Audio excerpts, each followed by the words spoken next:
Welcome to Lee's Famous Recipe Chicken Thursday Night Lights, presented by Cincinnati Area Toyota Dealers.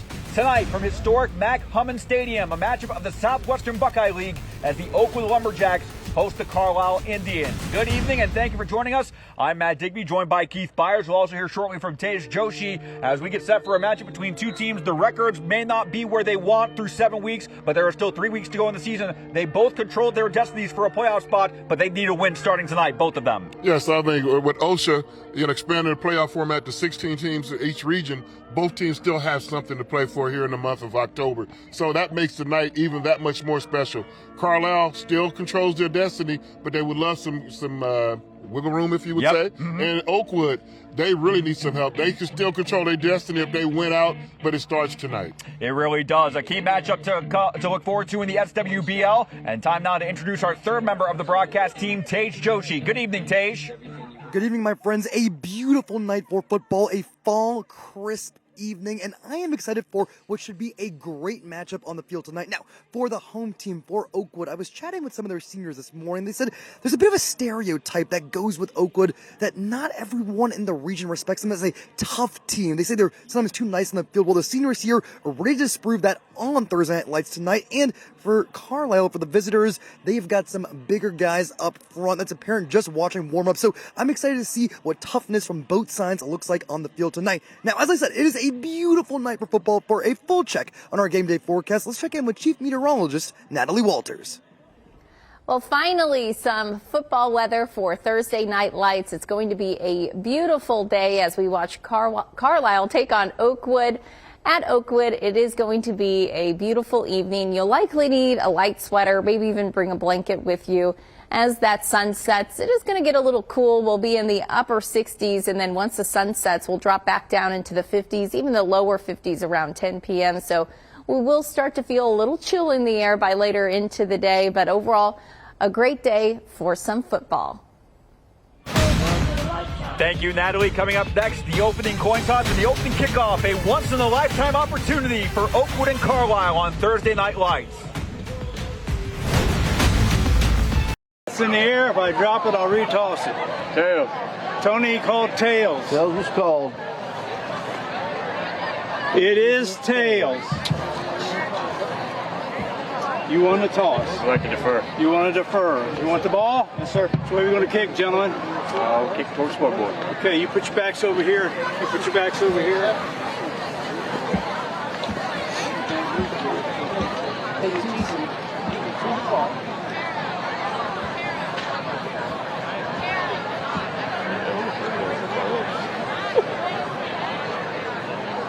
Guys, shake hands one more time. Let's have a good ball game. And that was the Big Sandy Superstore coin toss. You saw Carlisle won, but elected to defer, so it will be the Oakwood Lumberjacks with the first possession of the evening. As Keith Byars, we get set for what should be a pivotal contest. Again, both teams, Carlisle with a record of 3-4, Oakwood 2-5. They still control their own destiny, but a win is mandatory tonight. Yes, absolutely. I was, talking during pregame, that you get to, control your destiny. And I'm looking for Carlisle to limit their early penalties tonight. You're favored to win the game, so no penalties. Establish momentum early. Get off to a good start on both sides of the ball. Oakwood, you got to win the turnover battle. You have to take care of the football and take it away from another team. They have a strong passing game, so I'm looking forward to Oakwood featuring that tonight. Yeah, Oakwood has had success throwing the ball, especially with a myriad of different characters with their usual starting quarterback, Zach Lutz. He has missed significant time with an injury, and they've had Jackson Toby, who, as of now, we have been told is the starting quarterback. Lutz is going to be a game-time decision to be determined on if he will make an appearance tonight or if they will keep him on the sideline maybe for one more week before returning to game action. But it will be the Oakwood Lumberjacks in their military camouflage uniforms from the Ohio National Guard. This is the second time in 3 weeks we've had a home team with the military camo uniforms. We had West Carrollton 2 weeks ago. Last year it was Waynesville wearing these jerseys against Oakwood for Thursday Night Lights, and that led to a Waynesville win. So let's see if it works for Oakwood tonight. I saw Jackson Toby in pregame, and he shook my hand. Nice gentleman. Yep. He said I was going to call his name out tonight. I said, okay, I look forward to doing that, Jackson. Fair enough. So his name has been invoked already tonight. Drew Conger awaits the signal from the referee to kick off, and 2 men back deep for Oakwood. Looks like they're going to be number 13, Noah Taylor, and number 21, Carson Dinkler.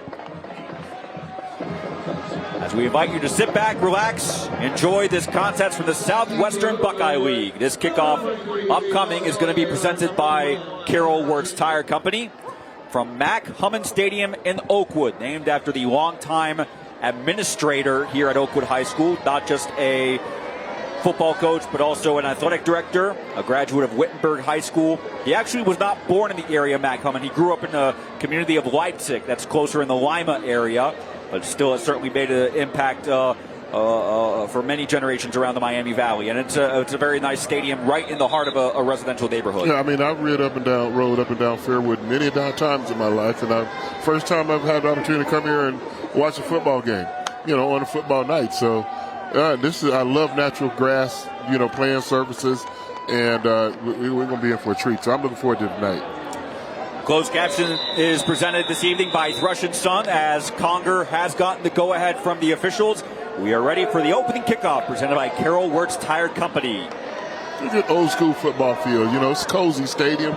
We're right there, near the field, so it's going to be good viewing from anywhere in the stands. We got the return here. And this is Carson Dinkler from inside the 15, able to fight ahead to the 30 and a little bit past the 30. They may give him forward progress to the 31. So that is where the Oakwood Lumberjacks will start their opening drive, as they're going to be let out, looks like, by number 20, Jackson Toby. He will start the game as quarterback.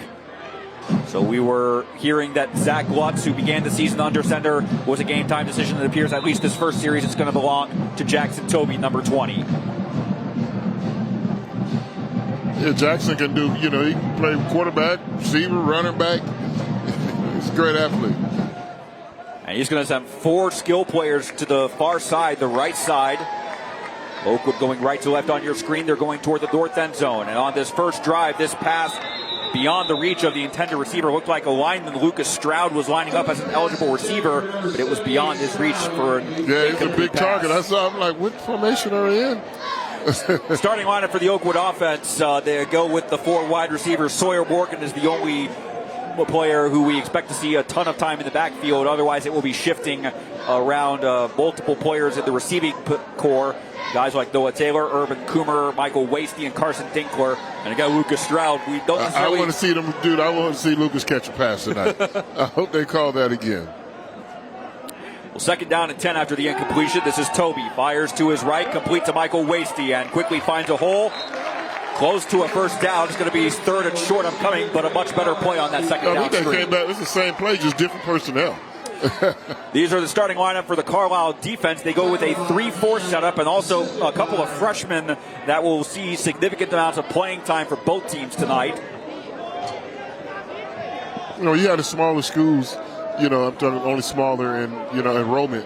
It gives you an opportunity to play a lot of your underclassmen, so it's not always senior dominated. So the freshmen get an opportunity to play in these kind of divisions. On 3rd down and 1, a delayed handoff to Sawyer Morgan. That's good across the 40 to about the 45. That should be enough for an Oakwood first down presented by Arby's. Oakwood throws the ball a lot, but when they run it, you would think 3rd down, they certainly pass it down. But, that's a good play calling. Toby able to sell the fake on the first handoff. It was Morgan taking on the second to give. That opened up a room for Morgan to reach the line to gain and more on the first down. So Oakwood was set up from their own 43-yard line. Just over a minute into this game. Toby looking to his left. This pass complete to Urban Coomer, who was able to make the catch, but quickly defending for Carlisle was number 8, Eli Kamenovich. I was just about to comment. You see, Comer, he has a cast on. It looked like, protecting his wrist and his thumb. But he still caught the ball. Still, yeah. Hey, I'm like, wide receiver with a cast on, no problem. If not for maybe the natural grass and the dew from the evening dew, maybe he could have slipped the tackle, got more yards. As it is, it's a 5-yard gain, 2nd down and 5. This is a handoff up the left side. It's going to be met for no gain. It's going to be Sawyer Morgan. He's met for no gain by a stout Carlisle defense led by number 55 on the tackle. That is Nick Pierce, one of the linebackers. So another third down coming up for Oakwood. They had third and about 2 and were very successful in converting that. Now they have a third down and 5, needing to get to the Carlisle 46-yard line to keep the drive going.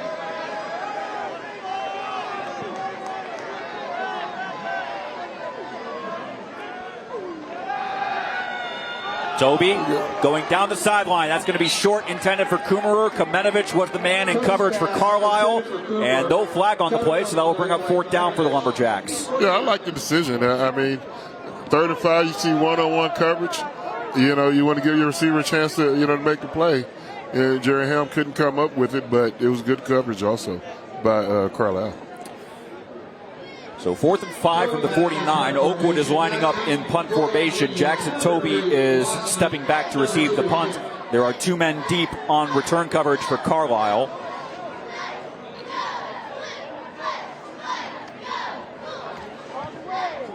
Toby gets the punt away. And Ethan Ham and Blake Lawson will let the punt roll and be downed at the 19-yard line. So Carlisle will have some work to do in terms of traveling for their first drive. And there's a look at Carlisle's starting quarterback, Colby Morganson, only a sophomore. So a big opportunity for him on Thursday Night Lights to show what he's capable of. Yeah, hopefully you get to watch him through the years. He's still got plenty of football. He got 2 more years of eligibility.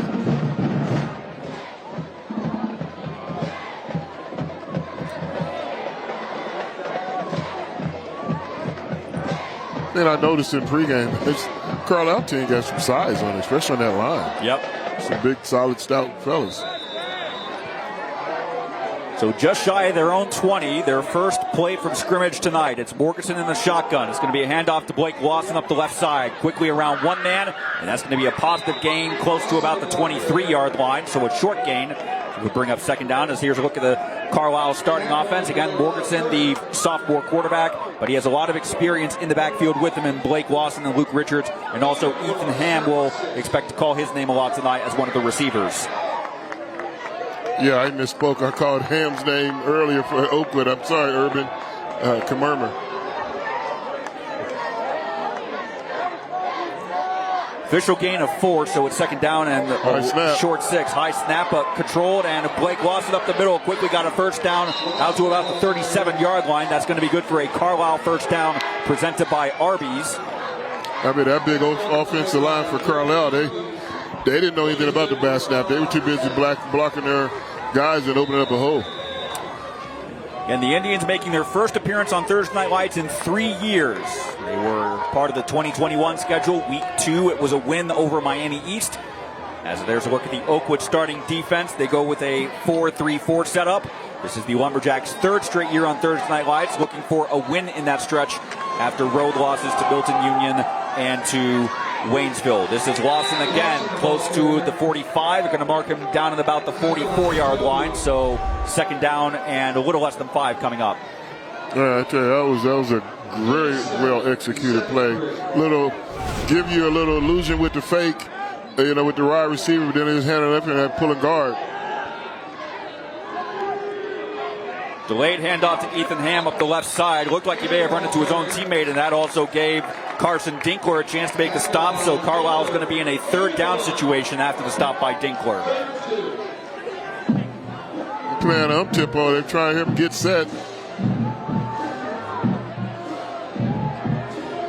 And a quick handoff. This is number 2, Ethan Ham. Quickly got a first down past midfield. And that's going to move the chains again for the Indians. It's a first down presented by Arby's. So both teams not having issues moving the ball. Already a couple first downs just about 5 minutes into the game. I mean, I thought they're going with up-tempo offense. The up-tempo is fine as long as you're getting first downs. And right now, Carlisle is getting that. And that also limits the amount of substitutions that Oakwood can make. Morganson in the shotgun. Lawson is the lone man in the backfield. He takes this handoff going to his right. And met right at the line of scrimmage. That's a good open field tackle by number 11. That was Brady Toby. Brady Toby, younger brother of Jackson on the stop. You can't let him turn the corner. The problem we've seen in already these sequences for Oakwood, they were able to get the stop on first down, a little bit on 2nd down. Now can they get the 3rd down stop? Well, here's a 2nd and 10, a huge opportunity for the Lumberjack defense. Also should mention both teams in their first years with new head coaches. Jay Lane, a longtime Lumberjack assistant, now the man in charge of Oakwood. As here's Lawson. There's another high snap, then. But handled properly, and Lawson able to gain about 5 yards inside the 40-yard line. Carlisle in their first season under Josh Kugel. That's a look at Jay Lane, the Oakwood longtime assistant and a first-year head coach.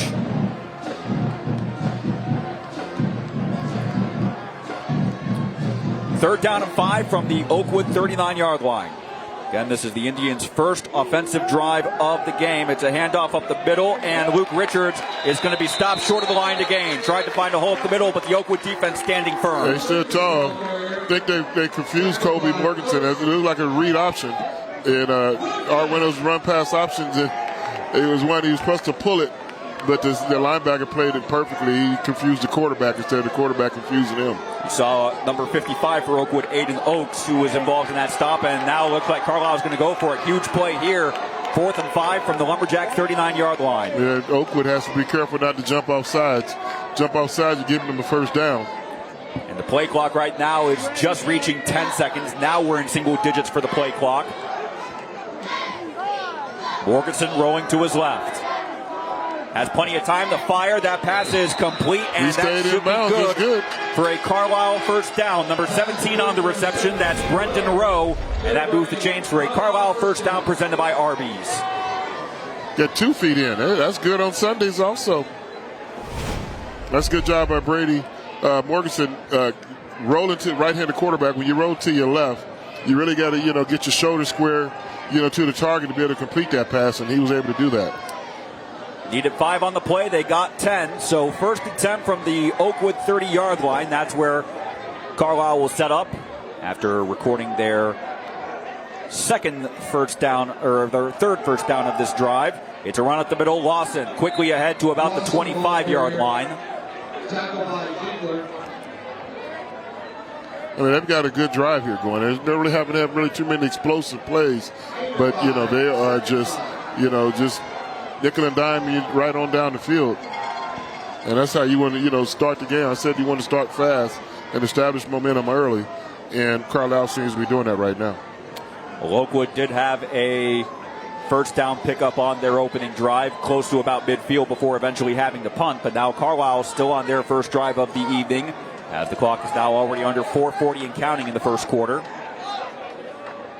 Second down and 6. Another high snap, but handled cleanly by Morganson. He's going to keep it himself, able to maneuver forward to the 21-yard line. Third and short, very short. Third down in inches. An important stop there by the Oakwood defense, but a great job by Morganson. He hasn't made trouble. There have been some high snaps on this drive, but he's been able to adapt to them. Yeah, that concerns me. It's only a matter of time for it's a little too high, and that doesn't turn out good for Carlisle. But sometimes you have to let the center know that the ball is snapping by. So if nobody says anything to him, he doesn't know it. And I don't know if the quarterback's had time to communicate it with him since they've been going tempo. Sometimes you got to go pat him on the hip and say, hey, keep getting the ball a little high. You don't want him to start rolling the ball one back there to you either. There was a look at Josh Kugel, the side profile. Another high snap, but it's Blake Lawson up the left side and diving forward, falling forward. That's good for another Carlisle first down. It's presented by Arby's, and has also moved the Indians into the Donato's delivery zone. Donato's Pizza, a great call for after the game. Order online for pickup or delivery at Donatos.com. Every piece is important.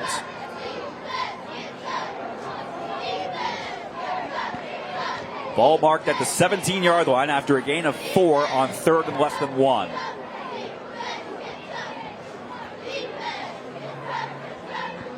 Indians were averaging just about 25, 26 points a game. Of course, that average has dipped the last 2 weeks with losses to Brookville and Waynesville.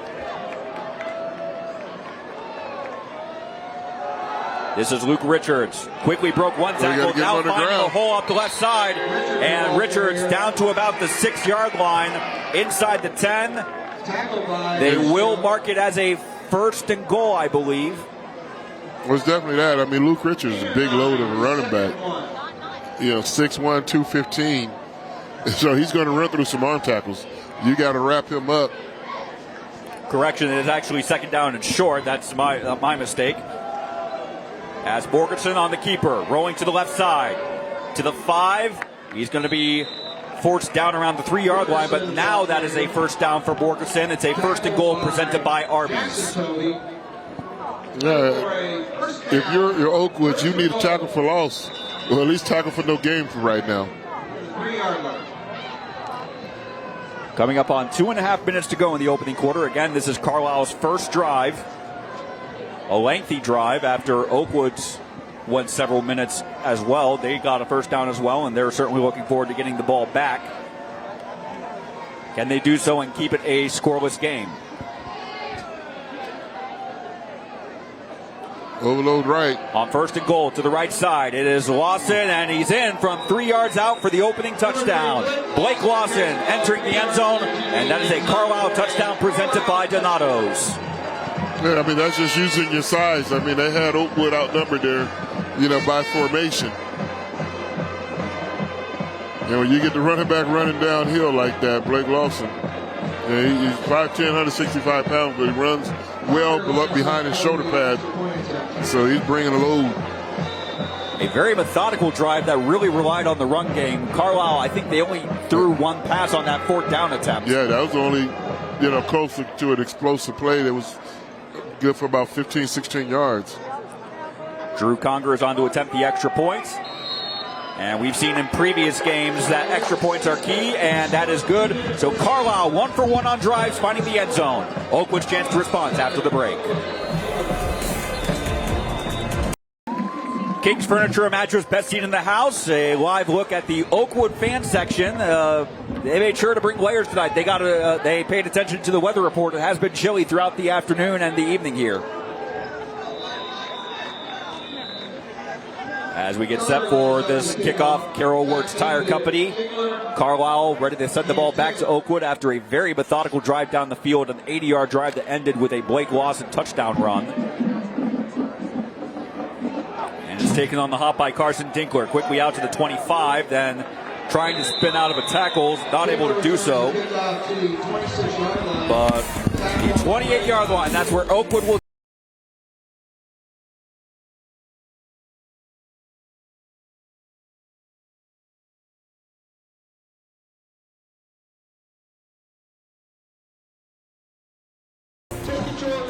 October and make a crucial catch with the breast cancer screening. Kettering Health and Cincinnati Bengals want to remind you that your best play is a yearly mammogram.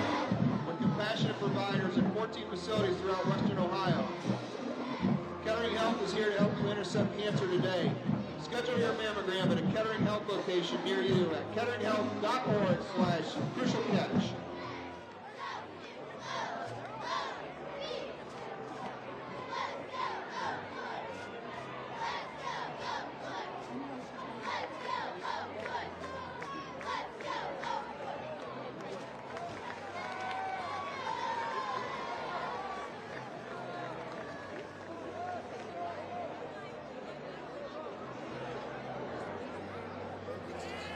Wherever you're watching tonight, if you want to interact with us on the social media platform X, formerly known as Twitter, be sure to use the handle @Dayton247now. We greet those tuning in from Montgomery County, from Warren County, from all across the Miami Valley. It is week 8 of Thursday Night Lights, as this first play is a run up the left side, going to be met for very little gain. A late flag on the play there. One of the ball carriers and flag on the field. Face mask on Carlisle. Call is defense face mask. Well, that's when you didn't have to do that. You had enough white jerseys around the ball. Somebody got a little too handsy. So that will move the ball further down the chains for Oakwood, give them an automatic first down at the Lumberjacks 34-yard line. Again, less than 2 minutes to go in the first quarter. This is just the second drive of the game for the Lumberjacks. First drive went for a first down but ended in a punt. And then Carlisle went for a very methodical drive that chewed up a lot of clock, but very important for Oakwood that they do not panic. This is Toby on the QB keeper, but he's quickly met behind the line of scrimmage by multiple Carlisle defenders, among them number 1, Jeremy Ham, making the stop. Carlisle's scoring summary presented by Arby's, 15 plays, 80 yards. Again, took up 7 minutes of game time, ending with a Blake Lawson 3-yard touchdown run. I mean, that's just good penetration by that Carlisle front four. They're getting good penetration in the backfield, starting to get anything started.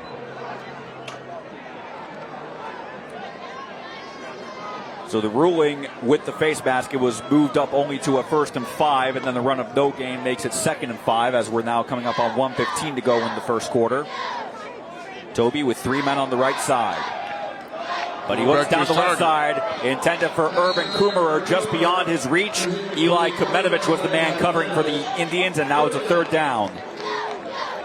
I'm watching Urban Kummerer, play with that cast on. I broke my hand when I was in Philadelphia with the Philadelphia Eagles. But I broke my finger, broke my hand in 3 places. Yep. And I didn't put a cast on either.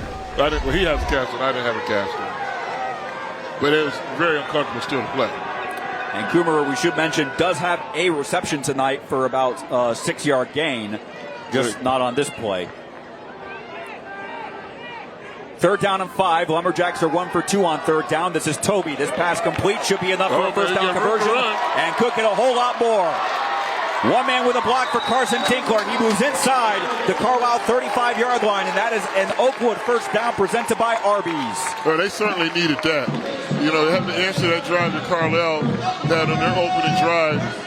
In Oakwood, they needed a first down. The last thing they wanted to go was 3 and out there. So that was a big first down. Great job by Dinklert, not just to make the catch, but also be aware of looking for holes to get the yards after catch. That's something we've seen a lot of in our games earlier this season, the yak, as we like to call them. Yards after catch. From the Carlisle 36, 1st and 10 for the Lumberjacks. This is their first play past midfield. It's a bubble screen out to, looks like Sawyer Morgan on the reception, though it's Carson Tinkler on the reception, good for about 3 yards past the 35.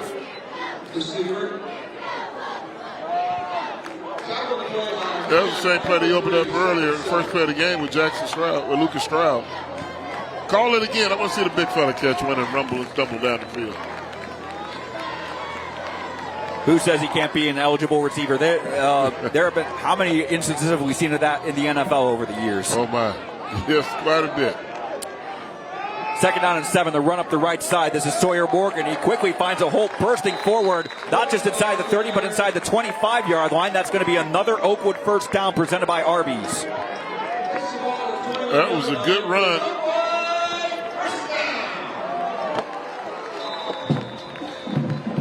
I'm not sure if they're going to get this play off before the end of the quarter. Now under 10 seconds to go until the end of the quarter. They're trying to line up, but 10, you don't want to rush it. And indeed, it looks like the clock will run out. But Oakwood, with a couple key plays and a 3rd down conversion, they're right outside the red zone. A chance to answer Carlisle's touchdown. But the Indians lead 7-0 on Thursday Night Lights. 7-0 Carlisle leading Oakwood as we get ready to start the second quarter on week 8 of Lee's Thursday Night Lights from Mac Hummons Stadium in Oakwood. There's a look at Carlisle head coach Josh Kugel as the Lumberjacks are just outside the red zone. In fact, this carry by Carson Dinkler will put the Lumberjacks into the Donato's delivery zone. Donato's Pizza, a great call for after the game. Order online for pickup or delivery at donatos.com. Every piece is important. Tackle by Jewell. 2nd 5.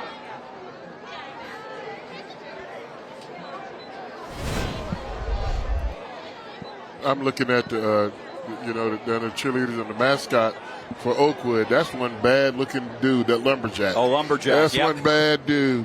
I don't want to mess with him. And they're dressed out in pink for the Breast Cancer Month awareness theme. This screen pass complete by Michael Wasty to about the 10-yard line. That should be enough for a first down. We'll see where they mark him out, the spot. But he needed to get to the 11-yard line, and it looks like they will move it for first down for Oakwood presented by Arby's, and actually they'll put that at the 9-yard line, so it should be 1st and goal. First to go, no more. Correction, the first down is presented by Bathmasters. We are now in the second quarter. Oakwood going with a quick snap. It's Sawyer Morgan around the right side, and he's going to be forced out of bounds around the 3-yard line.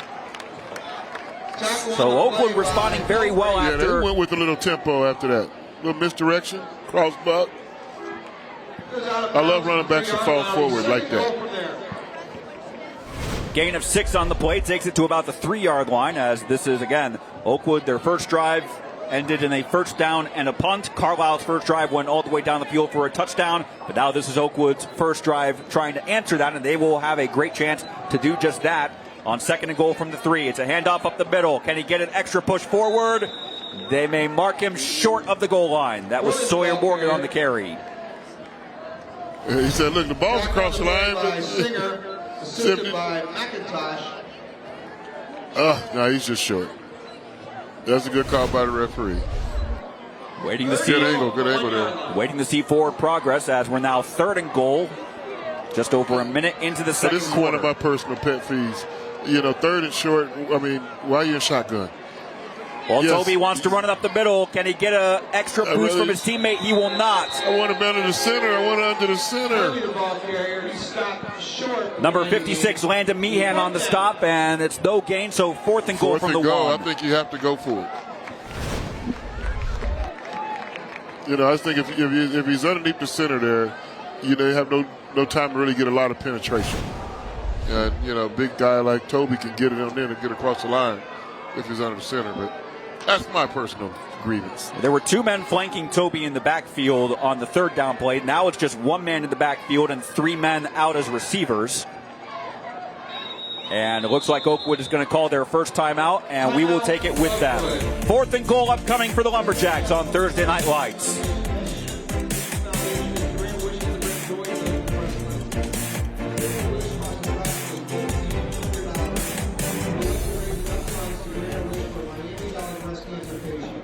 Please support Oakwood Cheer and Best Wishes by making a donation as the varsity cheerleaders come throughout the stands tonight.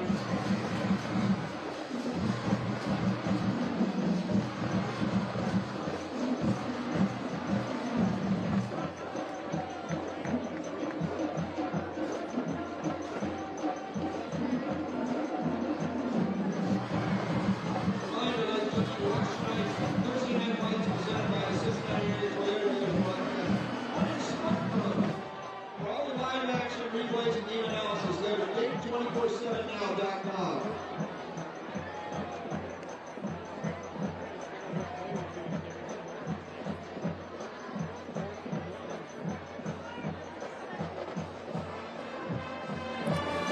Live look at the King's Furniture and Mattress best seat in the house, and these fans have been treated to a very physical and very entertaining game so far as we get set for 4th down and goal from the 1-yard line. Toby tried a delayed up the middle, and I couldn't tell if he got it or not. by count is he did not. The Carlisle defense with a goal line stand, multiple. Short of the line of game. Carlisle take over possession. 1st and 10. That's what I was asking for, quarterback sneak on 3rd down. On 4th down, you do it 4-house backfield. I would have almost liked to see you do the Philly shove. Well, multiple Philly push. Indian defenders making the stop. There you see 3 men in the backfield. I don't think the offensive line did try. I don't think they got the snap count. And Carlisle was not fooled by the play in the meantime. Yeah, Oakwood was laid off the ball. I don't think everybody was on the same page there. Maybe about 2 or 3 guys alignment moved, the other ones didn't. So turnover on downs means Carlisle takes over, but in the shadow of their own end zone. So Colby Morganson just trying to get himself out of danger position. He's able to inch forward for a gain to about the 3-yard line, but still going to be 2nd down and long. 2nd and 9. I guess that's technically not a turnover, but it feels like a turnover if you're Oakwood. It's a turnover on downs. It is a turnover on downs. You think you could, push it in from 3 chances from the 3? On 2nd Now down he's got to again. hold him here.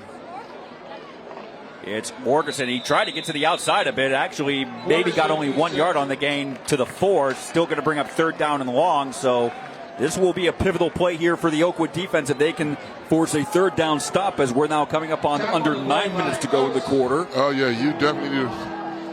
You're Oakwood, you just want to just get off the field here. You want to convert this 3rd down for a stop, and if you're Carlisle, you want to stay on the field. Anything the mood has changed, you don't want to punt out of the shadows of your own end zone.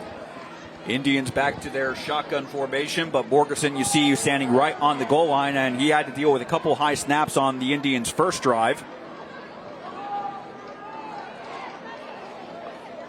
Good snap there. Looking to his left.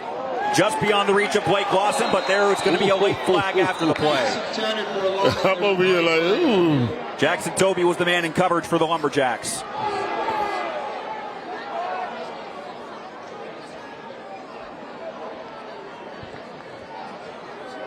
Wow. I had to see that one again. I didn't think it. Here's the replay. Where's the.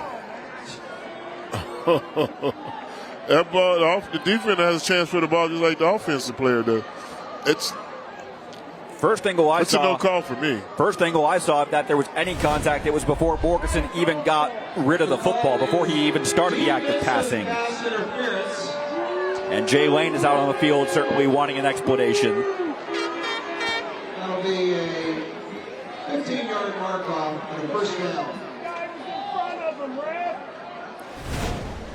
Here's another look at the play. Again.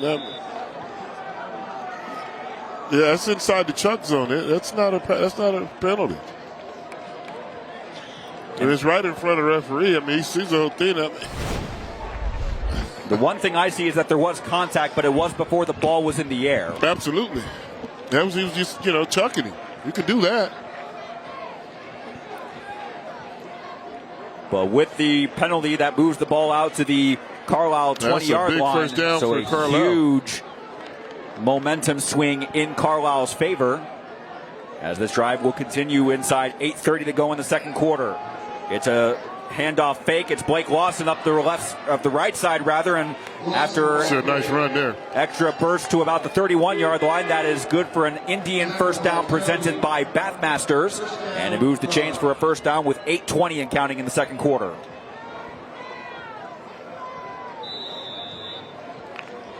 This is where your mental toughness has to kick in if you're Oakwood. You got to put that call behind you.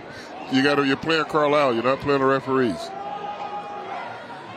On first down, a handoff to Lawson, able to dance his way for a small gain of about 2.5, maybe 3 yards to bring up second down. Yeah, but I just remarked earlier, I love running backs who fall forward. Get those extra yard or two makes a difference. Lawson, who right now has the only touchdown of the game, a 3-yard run late in the first quarter, and he's going to get his number called again. Quickly out to the right side, another first down close to midfield on the play. So Blake Lawson already close to 100 yards rushing on the game. But we have a flag on the play. It might be coming back.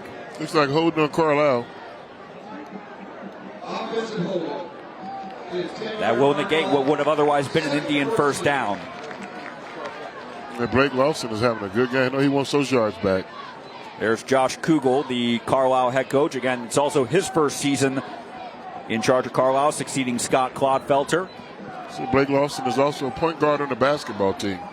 But I think basketball's going to have to wait right now. Carlisle's got some more football to play, especially they get in those playoffs.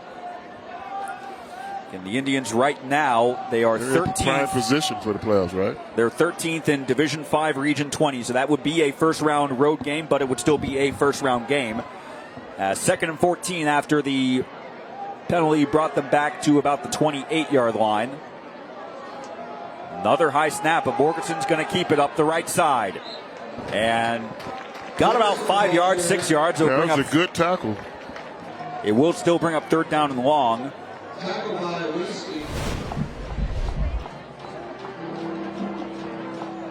If he doesn't make this tackle, Blake Borgeson is still running.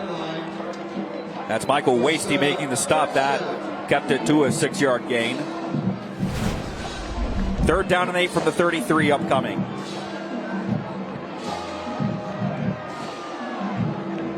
Let's see if Oakwood can answer the bell this time and get up the field on third down. Throw over the middle is low and incomplete, and this time no flag. The Oakwood defense. Oakwood fans are looking for a flag. What you got to say this time, Mr. Bishop? So Oakwood gets a stop, and Carlisle on their second drive will have to punt the ball away. So this is the end of only the fourth drive we've seen all game. Oakwood punted, Carlisle touchdown, Oakwood turnover on downs at the 1, and now Carlisle is going to punt, and now Oakwood will have about 6.5 minutes to try to tie the game before halftime. Yes, they did. I mean, this is going to be, it's shaping up to be one of those games. Every possession is crucial. You got to get something out of it. It's Carson Dinkler who's hit right as he fielded the ball properly at the 27-yard line. So Oakwood ball, but 73 yards away. We'll see how their third drive goes on Thursday Night Lights. Wherever you're watching us tonight, from Montgomery County or Warren County or all points in the Miami Valley, be sure to tune in to Facebook. We are streaming the game on our Dayton 24/7 Now Facebook page at Dayton 247 Now. And we certainly also greet those watching on MyTV Dayton as Oakwood on 1st and 10. They get a gain of about 4 yards, close to about the 30-yard line. That was Jackson Toby on the QB carry.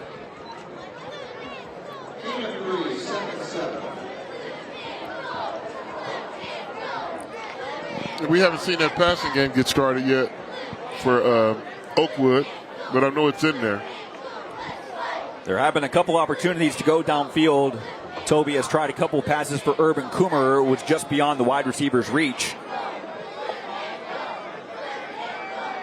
And Oakwood's last drive got to the 1-yard line before a turnover on downs. This short pass complete to Dinkler, and Dinkler able to find enough space to maneuver out to the 39-yard line. That is another Oakwood first down presented by Bathmasters. You know, that was a very good read by Jackson Toby. You know, because if he just throws that ball, they've been running a bubble screen, and defender made an adjustment, and he got to his second receiver instead of just throwing it muscle memory.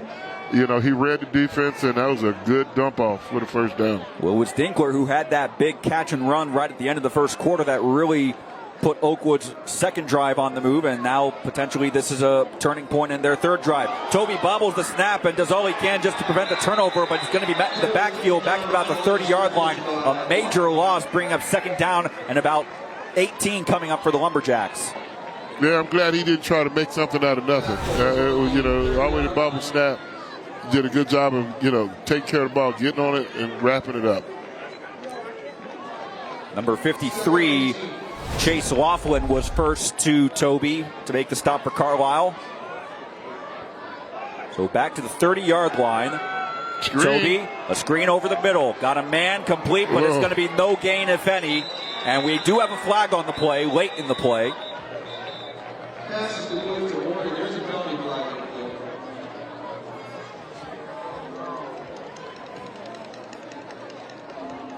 I didn't get a read on.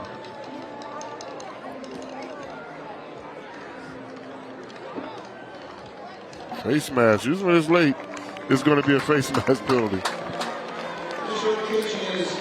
And that's the second one of those penalties against Carlisle that has bailed out Oakwood when it looked like a play goes disastrous or borderline disastrous. This is now the second penalty against Carlisle, but there it is. It is. Good call by Mr. Official.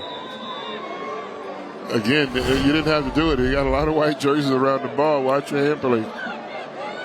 Stays second down, but it's only 2nd and 3 now instead of 2nd and 18. And a run up the left side should be enough for another first down. We'll see where the spot. Maybe they'll mark him a yard short. That's one of my classic left foot, right foot. If it's with the right foot going this direction, yeah, you made it. If it was his left foot, you didn't. So he marked with his left foot, you didn't get it. Lucas Buck now checking into the game, we could see, for Oakwood in place of Noah Taylor. Also Brady Toby entering on a pivotal play here. Third down with under 4 minutes to go until halftime.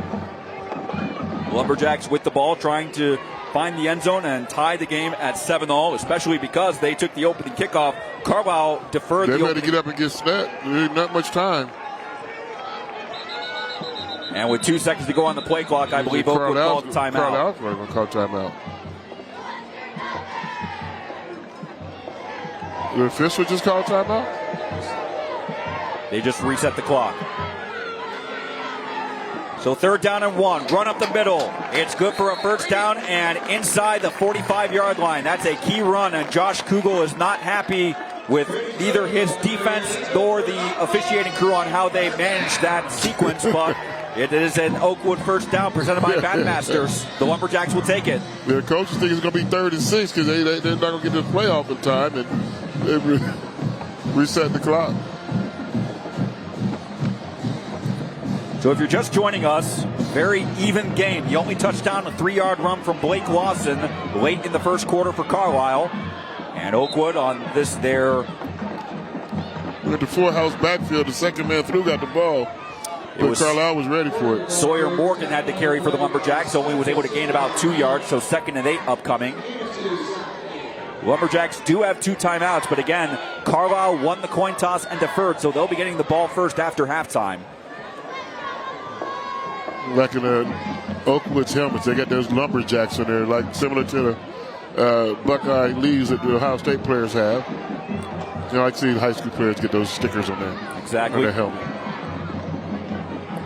On 2nd down, Toby, screen to his right.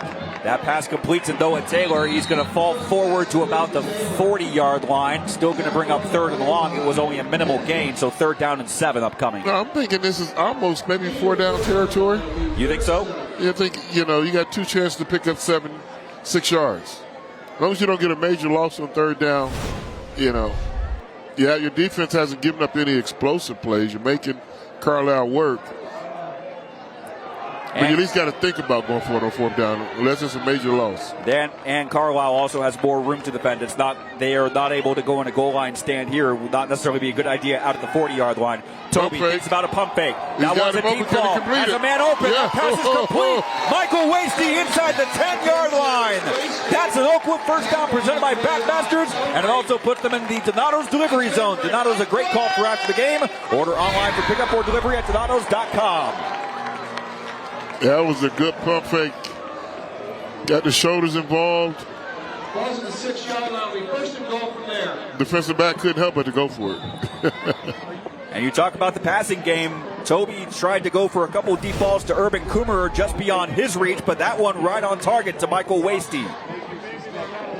He's going to keep it himself this time. Inside the 5 to about the 2, and down at the 1-yard line, a gain of 5. No need to worry. They got plenty of timeouts. Clock is your friend still.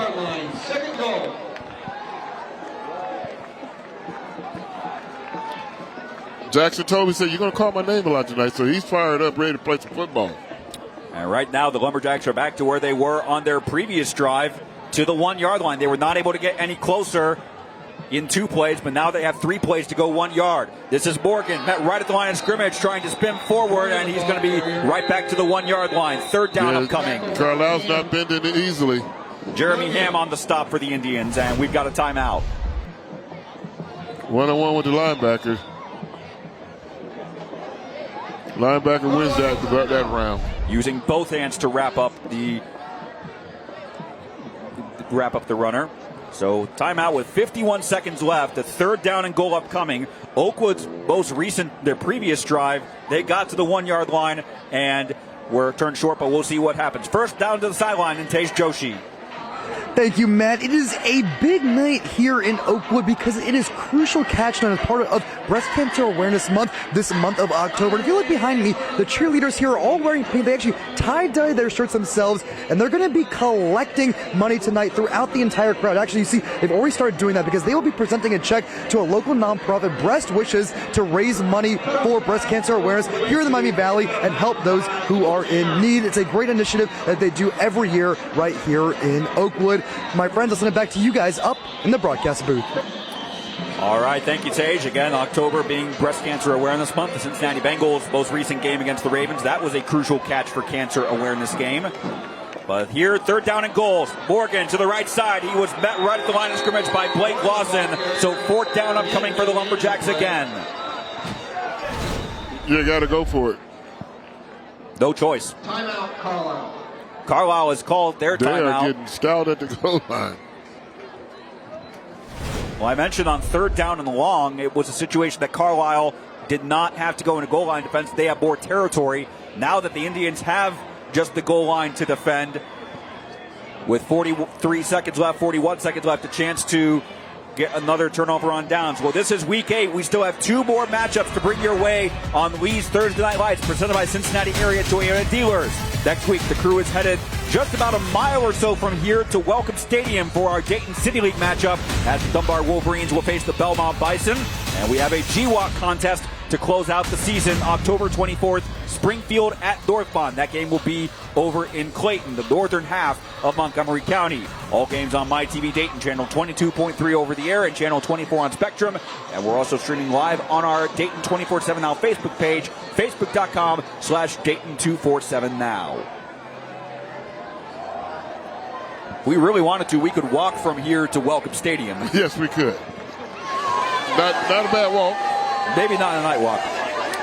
Well, coming up at halftime, we'll have interviews with members of both the Carlisle and Oakwood communities, as well as Tasia's latest edition of Off the Turf.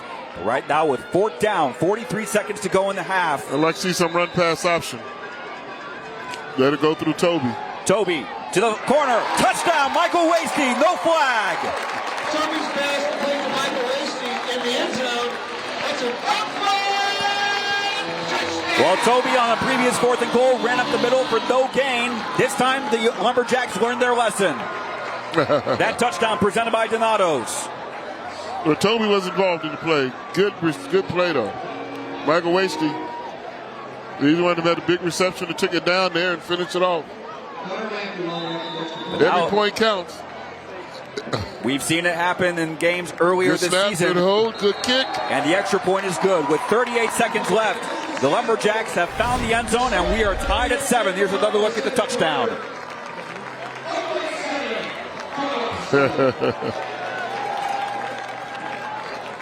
Yeah, you caught those defenders looking in the backfield,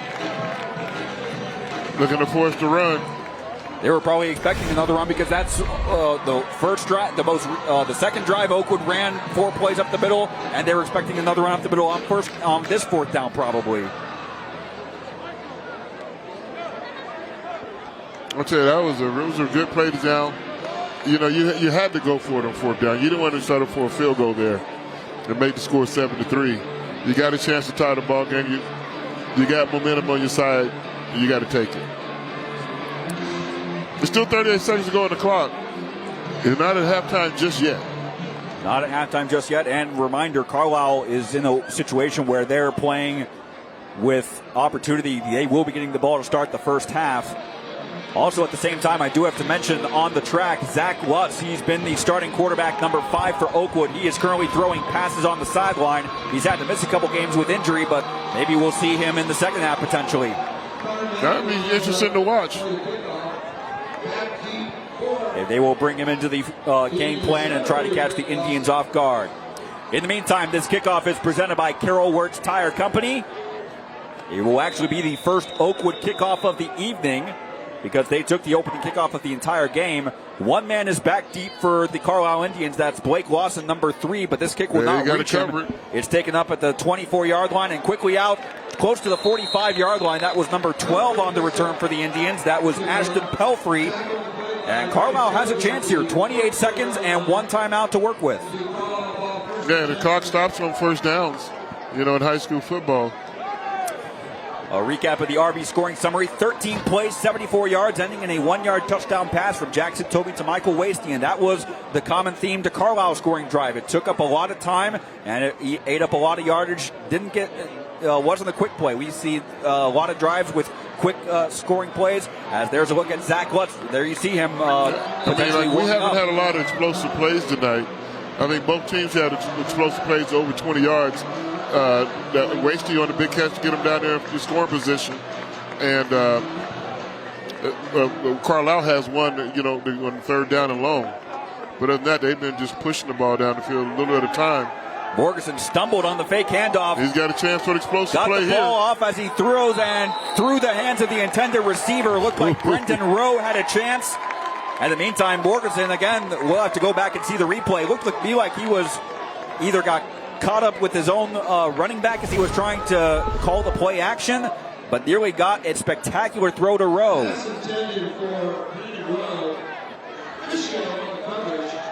Grant Fischio, number 15, was on the coverage for Oakwood and did not draw a flag, so second down.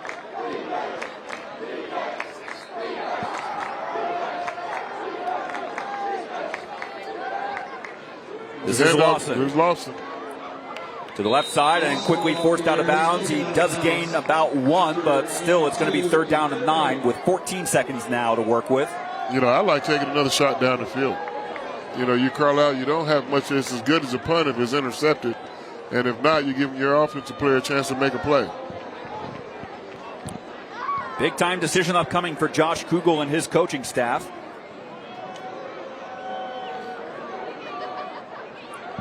Same could be said for Oakwood's Jay Lane. Both men in their first year as head coaches at their respective schools. 3rd down and 8. Morganson, delayed handoff to Lawson. Broke past one tackle, but does not get to midfield, let alone first down. And it looks like Carlisle may just let the clock run out. Not so fast. Well, he's going to call timeout with 1 second to go. The clock here at Matt Cummins Stadium operates in tenths, and they stopped the clock with 0.6 of a second left. Did Oakwood call timeout? There it is, 0.6.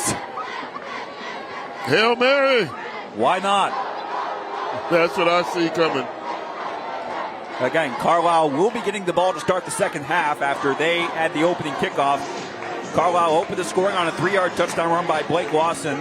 And then twice Oakwood got to the 1-yard line right up against the goal line. The first of those opportunities, it was a run up the middle that was met for a turnover on downs. And then the second drive, they learned from that experience. Jackson Toby with a 1-yard touchdown pass to Michael Wasty. But we were thinking this was going to be a close game, Keith Byars. It has been a very even game. Neither team has... Yeah, I mean, these teams are evenly matched. I mean, look at their records. You know, 3 and 4, 2 and 5. You know, they're evenly matched. You know, and they both have something to play for. So I was expecting nothing less but, you know, a 4-quarter game is going to get decided late in the 4th quarter, the way it's shaping up to it. Every possession counts. This is only Carlisle's 3rd time getting them football, right? Yep. Only their 3rd drive. Touchdown and a punt. And now this will be the final play of the first half, barring a defensive penalty. It's a screen pass, good for a first down, but no time on the clock. So Oakwood and Carlisle will go to halftime, knotted up at 7 apiece as we get set for the halftime report coming up. And also momentarily we'll hear from Tage Joshi meeting with Oakwood head coach Jay Lane as the Lumberjacks certainly with the momentum after that 4th down touchdown reception from Jackson Toby. And there's Josh Kugel rallying his Carlisle team before they head into the locker room for the halftime. But here's Tage Joshi with Oakwood head coach Jay Lane.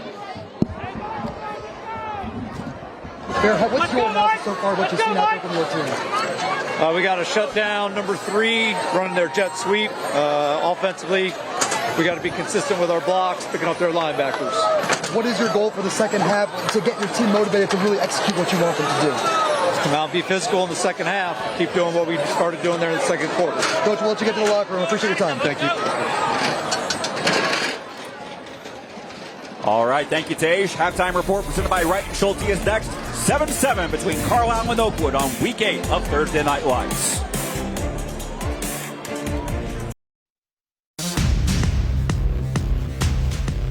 The Halftime Report is sponsored by Wright & Schulte.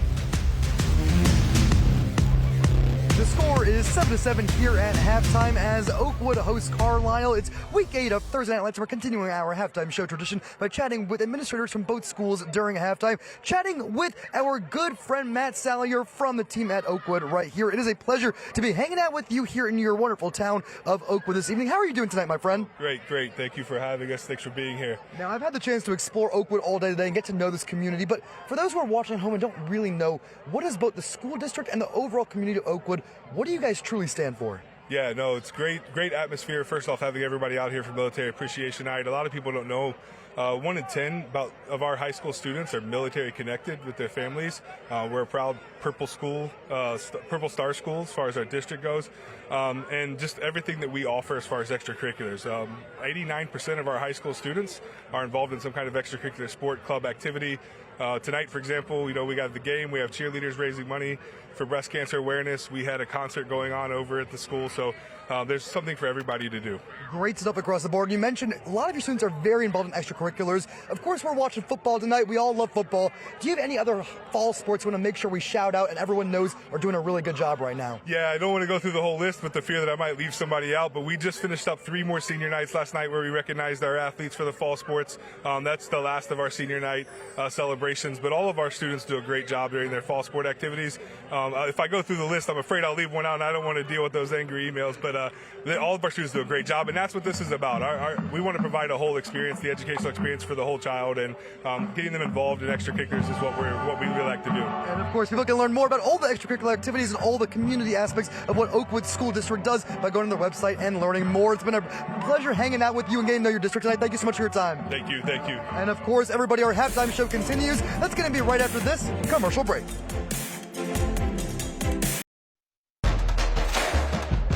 Welcome back to our halftime show. The score is 7-7 here at halftime as Oakwood hosts Carlisle. I'm chatting with administrators from both teams, the away team including, and of course, we're hanging out with our friend Mr. Fisher here to talk all about Carlisle. It is a pleasure to have the opportunity to chat with you, learn more about your district. Tell me more about the Carlisle Indians at your core, as an entire district. What are you guys all about? What is your primary drive or motivation? Carlisle is a very close-knit community. And we're very excited about the things that we do to support all of our kids and the activities that they do. As you can hear with our band going on in the background, we just have all kinds of support and inclusion from our families into our school district, and it's great to be part of. And of course, we all love watching football and all the fall sports, but let's brag about band a little bit more, because you were just telling me you were a former band guy yourself, right? That is correct. I was a band director for 10 years before turning into an administrator. Wow, you are certainly doing good things as an administrator. Tell me more about the district. What are some points of pride for you in the district?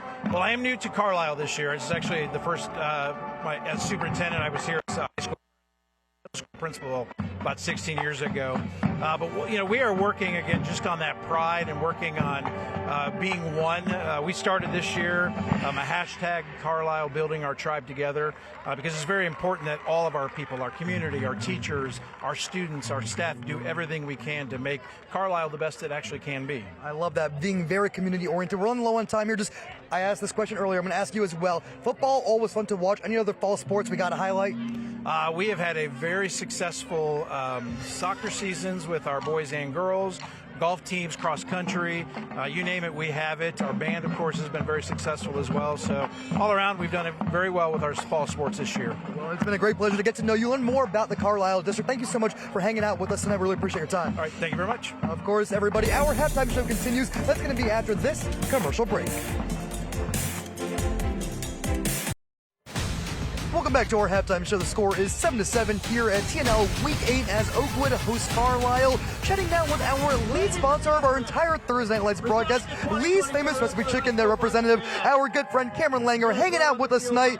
Cam, how you doing tonight? Doing great, Tage. How are you? I am feeling good. Happy to have you here. And of course, we always want to thank you and your whole team for helping to make our broadcast possible, because we love highlighting high school sports, and without your support, it would not be possible. Tell us more about why you and your team also love high school sports. Sure. I mean, these kids work so hard, year round to put on this performance out here, and it's a great game so far. So we're happy to turn the lights on for them. Today is a good one. 7-7 at the half. We've seen some big plays, but let's also see some of the big stuff you guys are doing over at Lee's right now. Anything you want to brag about? Anything new on the menu? Absolutely. Spicy wings are new on the menu. They come in 6, 12, and 20 pack, as well as the Buckeye box, just in time for Buckeye football season. And you mentioned the Buckeye box. Our friend Keith Byars up in the broadcast booth. I know he loves those. Actually, he might have one with them right now in the booth, I think, during halftime. So very good stuff across the board. We appreciate you guys and all the work you do to promote our athletes. Tell me a little bit more about why it's not just about the athletes on the field. I know you guys go out of your way to help us promote scholar athletes as well, right? Absolutely. That's a great program that we have with you guys, and we're happy to put a spotlight on the young kids that do stuff in the community well as on the court or the field. We just kind of skipped over the Buckeye box. Let's go back to that. What exactly is in it? Buckeye box comes with 4 strips, potato wedges, and 2 sauces. This is incredible stuff across the board, my friend Cameron. I think we're just about out of time. As you mentioned, we do have to talk a little bit about scholar athletes, because we love highlighting them on the field, and now we've got a set of scholar athletes for you to learn more about. 24 season, the Jeff Schmidt Auto Group will recognize an exceptional senior student scholar athlete from each participating school. Here are this week's Jeff Schmidt Auto Group scholar athletes. From Carlisle, Blake Lawson.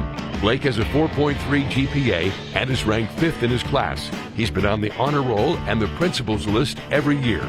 Blake is a member of the varsity football and basketball teams at Carlisle.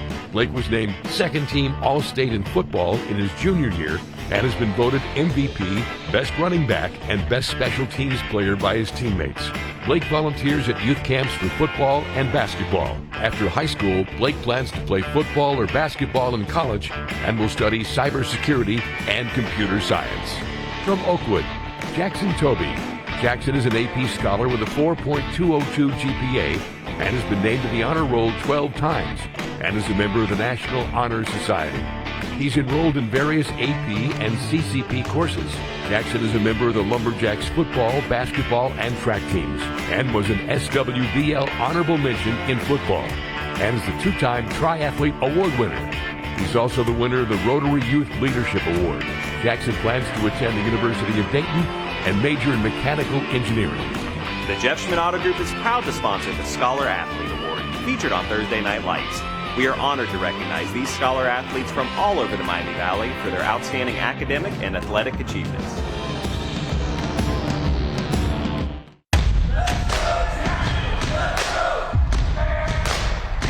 I'm attorney Michael Allwright. I'm proud to be a sponsor of Thursday Night Lights again this year. I'm happy to take part in such a great community event. It is an honor to support this sponsorship, bringing families, communities, and people together to celebrate the sportsmanship of all athletes. Let's all celebrate together, and remember, if you've been injured in an accident, make the right choice. Welcome back to our halftime show. The score is 7-7 here, week 8 of Thursday Night Lights as Oakwood hosts Carlisle. Time now for some wonderful plays we've seen in high school football around the entire country. Here's a look at some national highlights. The best Thursday Night Lights and Friday Night Rivals highlights from across the country. Gonna throw it, little fade, caught, touchdown! Xavier Smith. He goes right over the defender and makes a play. What do they call that? You got mossed? Wants to hold. They give it to Sheptock. He's flush, but he's got a lot of speed. Can he get the corner? He dives, and he is in. Forced touchdown by Bo Sheptock, diving into the end zone, and Danville takes back the lead. Yep, they send it backer. Complete to Rios. He'll get the first down and more. Trying to hurdle a guy who has to go down at the 31-yard line. Burkus hit as he's throwing. Ball tipped and intercepted. Excellent job defensively by Eric Iosencio, the sophomore. This young man coming out to the field right now is Jackson Maynard. He is suffering from Duchenne's syndrome. His family has established the Little Hercules Foundation, which is something that helps the young man and raises awareness for what he is battling all across the country. And there he has the football, and Jackson Maynard is heading towards the end zone tonight. And a very special touchdown. A lot of points will be scored during the season in games, but none bigger than that one right there. Touchdown, Jackson Maynard. Just south of downtown Dayton, Oakwood is a historic and unique community that makes up a core part of the Miami Valley, and that's why our Thursday Night Lights series for Week 8 brought our production team to Oakwood. And this beautiful community is full of gorgeous homes, manicured streets, and a positive aura. On top of all that, it is clear this community cares deeply about their school system, as many homes feature flags and memorabilia celebrating the Oakwood Lumberjacks. We have 4 kids in the Oakwood school system. One's out now, but we've got 3 left in the school system, and it's just a big part of our family life. We've got kids in athletics and all kinds of different clubs and activities, and we just like being here close to the school because of the action. Oakwood is also known for its beautiful row of local shopping along State Route 48. The shops of Oakwood feature all sorts of local businesses, from hair salons to unique clothing boutiques like this one called Get Dressed, offering popular women's clothing. I also stopped by Morning Sun, a store that has existed in the Miami Valley for 35 years selling beautiful flowers, antiques, and even artisan home goods. One of the anchors of the beautiful shopping area is the Oakwood Club, a place that's considered one of the top restaurants in our region. This is an old school place to dine, and this is a place that has received many accolades and celebrity guests over the years. And as the generations have changed hand, this restaurant continues to serve great high-end food, unique drinks that change hand with the seasons, and the team here creates a great atmosphere. Ambiance is definitely our thing here. The low lighting, the old steakhouse supper club feel with updated menu items and drink choices is really what we strive for. We never want to lose that old school feel when you walk in here. Just down the road from the Oakwood Club, let's check out the Little Exchange. This is a nonprofit gift boutique that is focused on raising money for the Dayton Children's Hospital. It's just so important for us to keep going and keep giving to Dayton Children's, especially the Family Resource Center. If you want to shop here, they are open throughout the year, but in just a couple weeks, they are bringing back their huge Christmas-themed sale. Getting ready for our holiday open house, which will be November 1st, 2nd, and 3rd, and the whole shop will be turned into a winter magical wonderland. Overall, I found there is a strong sense of community in Oakwood, and that is a sentiment echoed by the residents. I think Oakwood is a lot more community driven than people realize. I mean, I think there's a stereotype about Oakwood sometimes, but when I moved here, I did not feel that. Like, I felt like people really cared about each other, and the community was just something I was really drawn to. The Halftime Report has been sponsored by Wright & Schulte.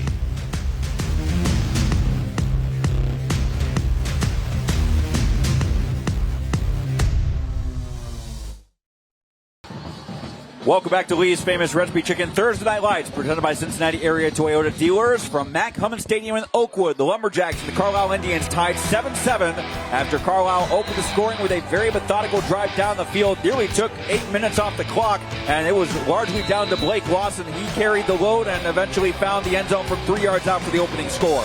Yeah, Jefferson, that was just a good opening drive. Like I said, not only one explosive play, started to find explosive plays 20 yards or more.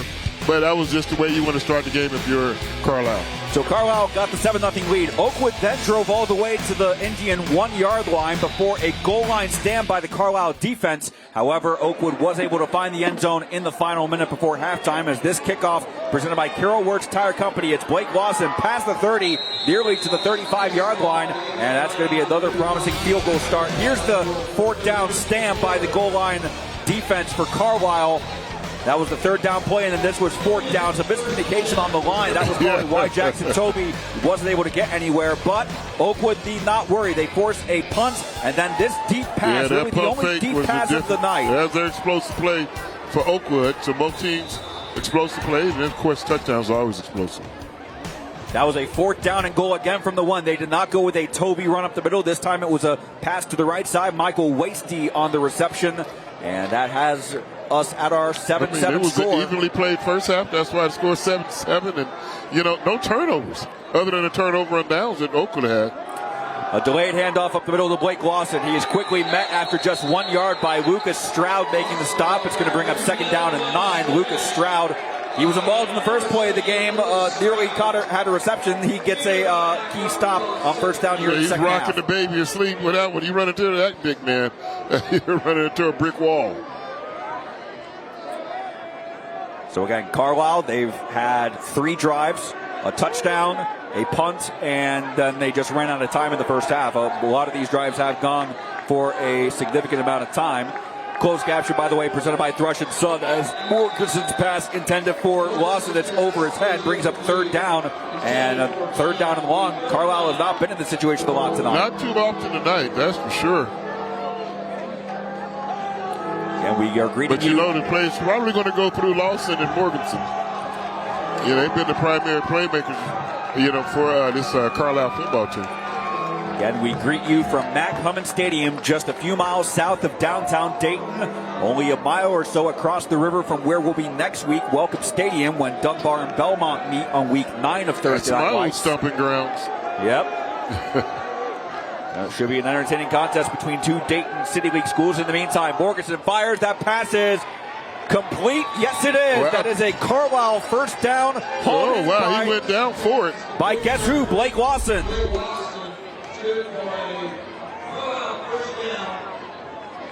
That's a good catch. That was nearly intercepted, too. It didn't hit the ground. And we called it. We said we know we know it was either going to be Lawson or Morganson making the play.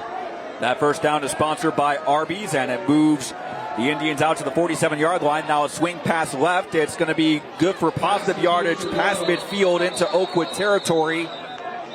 Oakwood saying that the ball was never ruled dead, so they thought they had a turnover, but it's going to be indeed ruled a gain of about 3.5 for the Indians. Yeah, for momentum would stop. And, you play to the whistle.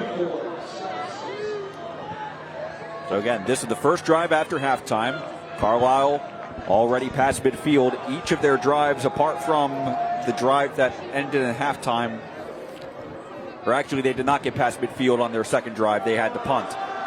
But this is 2nd down and 6. Again, Lawson. He's making an early statement for player of the game, which we will have superlatives coming up at the end of tonight. Yes, he's got some votes casted for him in that direction right now so far. He's a workhorse. 3rd down and a better half of 2 now for the Carlisle offense at the Oakwood 46-yard line. This drive already now more than 2 minutes old. That's right. Every ball possession is crucial. Lawson was the man in motion. He takes the handoff going left. Broken one tackle and has enough space to get the first down past the 40-yard line. And that will move the chains for a Carlisle first down presented by Arby's. You got to key in on him. It's one thing to know he's going to get the ball. The other thing, you got to stop him. And the first guy doesn't usually do it, get him by himself. He is low to get him the ground. He broke one tackle in open space and then was able to maneuver his way in between 2 Oakwood defenders before finding enough space to get inside the 40 and move the chains. I'm going to have to watch him on the basketball court, too. So he's a point guard. Yeah. He's got some moves.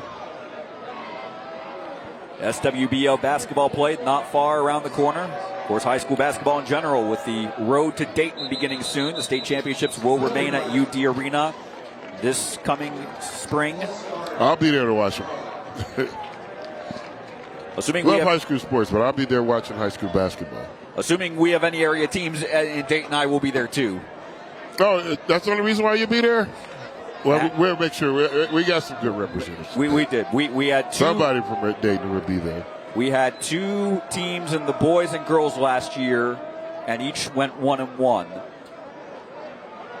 1st and 15 after the false start. This is Lawson. He's back to about the 45, maybe a small gain. It will bring him 2nd and 14.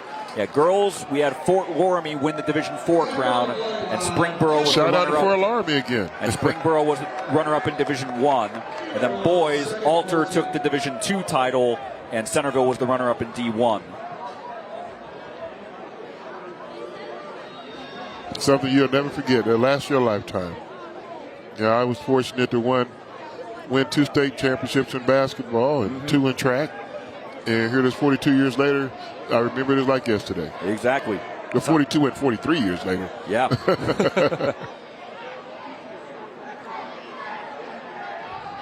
2nd down in the long 14 for the Indians. This is Jeremy Ham, his first carry in a while, up the middle. He's back past the original line of scrimmage. Yes, this is not good. He's going to make it 3rd and very manageable now. Close to the 35-yard line. 3rd and 5 is a lot better than 3rd and 14 on the carry from Jeremy Ham, the senior running back. I think the Oakwood defenders got lost, looking for Lawson. Which that's fair. It was probably looking for Lawson, didn't get the ball. The Lawson won't get the ball this time. He just checked himself out of the game. Getting a couple yards after carry. That's also a YAC acronym, yards after carry, not just catch. 3rd down and 5 from the 35. We call it yards after contact. Fair enough. It applies. It still applies. It applies in every of those scenarios. Under 8 minutes to go in the third. This is still the opening drive of the third quarter. This is Luke Richards going to be hit behind the line of scrimmage. Does all he can just to prevent a loss, but it's going to bring up fourth down inside the 35 in the decision I don't think Carlisle's hesitating. You see, here comes Blake Lawson back on the field. So you know they're going for it. So they went for it earlier on fourth down and picked it up. Yeah, they did. In the first half. They are 1 for 1, I believe. Oakwood is 1 for 2, and both of Oakwood's plays were at the opponent's 1 yard line on 4th and goal. I wonder if Oakwood's going to bring some pressure, bring a blitzer. Borgeson with one man in the backfield. And it's Borgeson looking to throw down the sideline as a man. And it's caught, then broken up by the Oakwood defense. Noah Taylor with the pass coverage for Oakwood. That's a turnover on down. He didn't give up on the play. Brendan Rowe looked to have a first down, maybe a touchdown, but Noah Taylor had other thoughts. Oakwood ball when we return on Thursday Night Lights.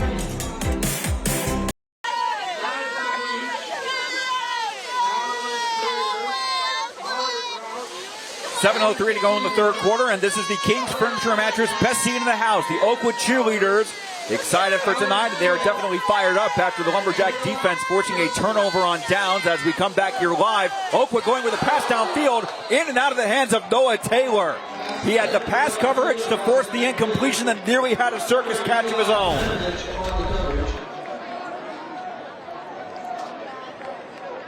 Oh, he wants that one back. He knows he had it. What a turn of events that could have been by Noah Taylor. Just the coverage and breaking up the pass intended for Brendan Rowe for a turnover on downs on what probably otherwise would have been a Carlisle touchdown. Oh, yes. On second down, Toby thought about an option and opted for a short pass to Noah Taylor, but it falls incomplete. So now third down. So you think it's a matter of they're still overhyped from the turnover on downs. Yeah, they got to calm down. They got to settle their nerves a bit. You know, I like it, you know, the first down, take a shot down the field. You know, put it on the receiver's hands. He's got to bring it in. So you don't want to go 3 and out after that defensive stand. 6:52 to go from Matt Cummins Stadium in the third quarter. Matt Digby, Keith Byars, Taze Joshi, and our crew greeting you week 8 of Leeds Thursday Night Lights. On 3rd and 10, Toby going for another deep ball. Has a man with a step and off the hands of Michael Wasty. It was his long catch that set up the touchdown drive, and this was just beyond his grasp. You know, 3 passes, 3 incompletions. You take no time off the clock. But just a little bit more air on this ball so Wasty can run all the way to it. And that has been the one thing for Oakwood. They've tried a couple of long passes over the course of the evening, but apart from the one completion to Wasty late in the second quarter, they haven't had much success completing those passes. Yeah, you get that kind of, you know, you're putting the ball in the receiver's hands, you got to call it again. It's a matter of time. So, 2 punt returners back here. Carlisle takes the risk going for it on fourth down, but they do not. Yeah, they think he touched it, but I didn't see it. I don't think Blake, he didn't touch it. Timeout from Oakwood. It's the Indians ball, 7-7 on Thursday Night Lights.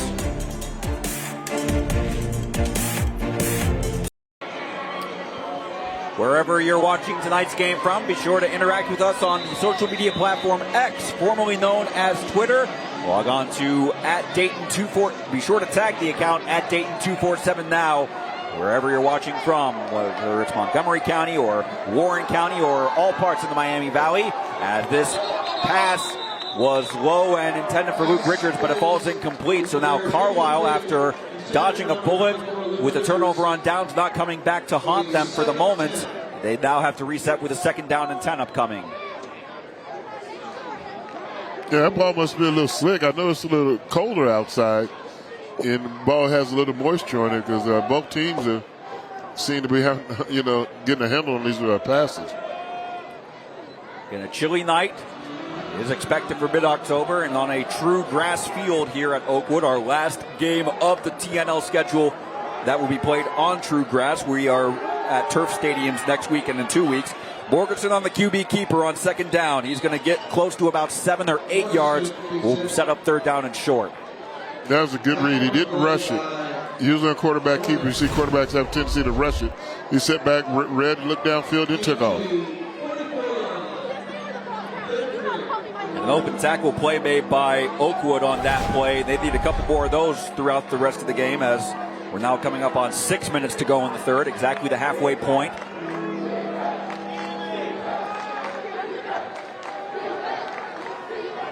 Need to reach their own 47-yard line.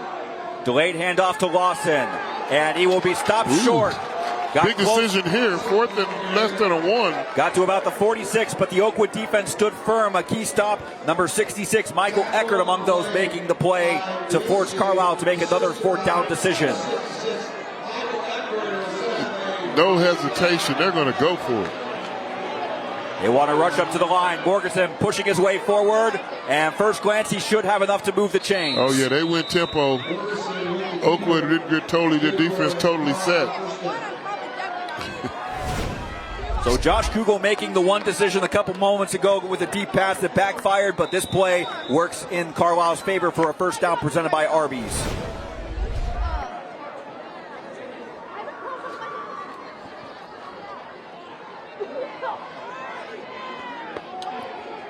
Both teams looking for their first win in some time. Carlisle has not had a W since week 5.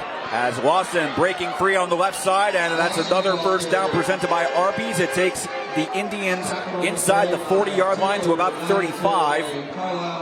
Oakwood, in the meantime, they started the season 2-0 with wins against Berrymont and Northridge, but have not won a game since then. They still have a chance for the playoffs, but a win tonight is basically mandatory. Yes, it is. I mean, you want to get off to a good start, which they did, and then you want to get off the losing streak the other way.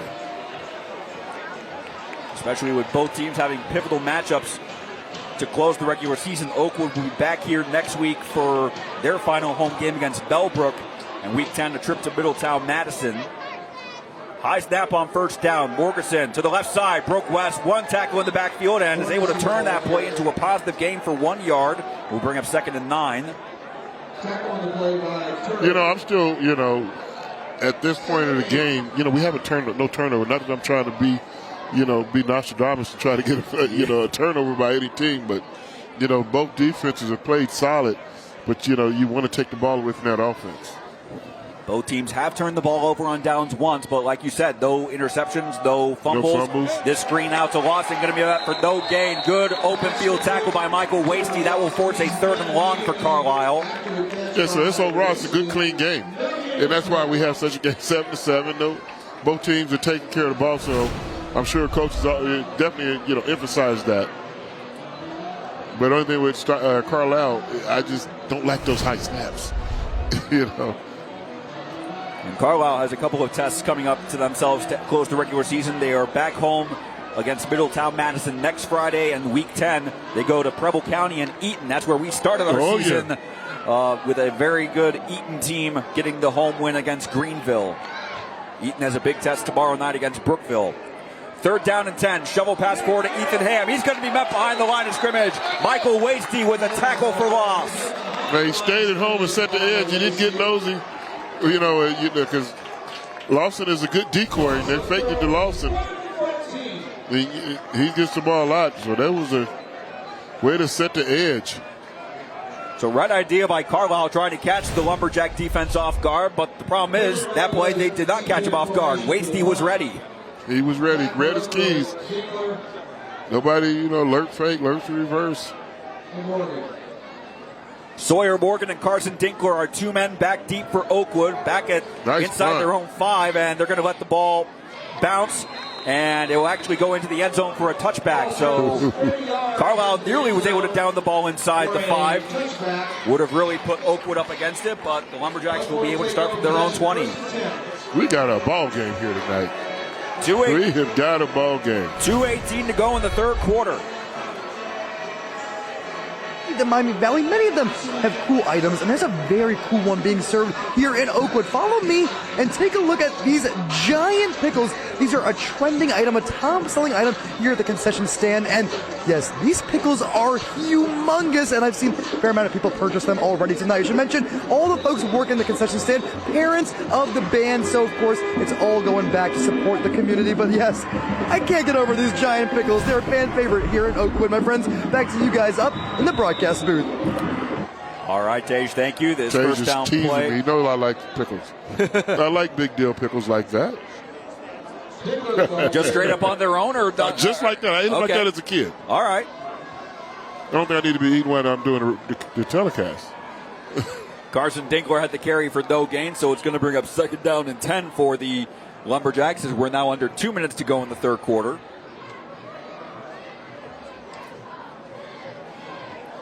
I should mention I eat those pickles like an apple. One bite at a time. I love pickles. Dare I mention, both of the scores here have been at the south end zone, and Oakwood right now is going to the north end zone. There is a flag on the play before the snap.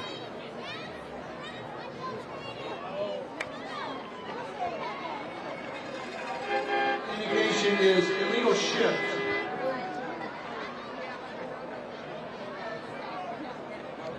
That's going to back up the Lumberjacks 5 yards to 2nd and 15. These close field positions are always important. Jay Lane, the Oakwood head coach, wanting an explanation what exactly happened there. I did not see it in real time. I did not either. Jay Lane has not been happy with the officiating tonight, to say the least.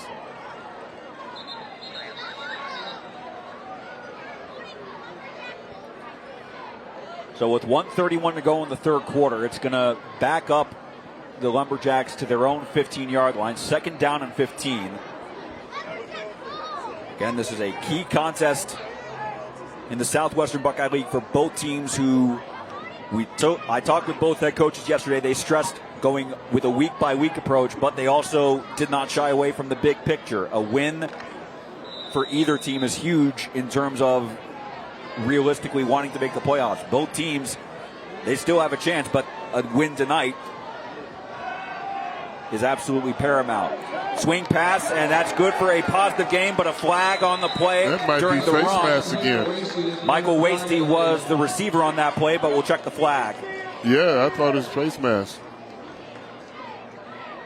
Probably not the 15-yarder. Face mask, Carlisle.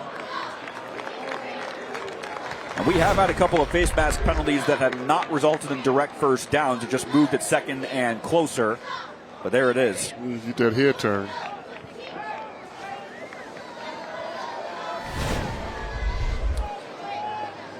And they will mark it as a second down and 5 upcoming, or a little less than 5 from the 26.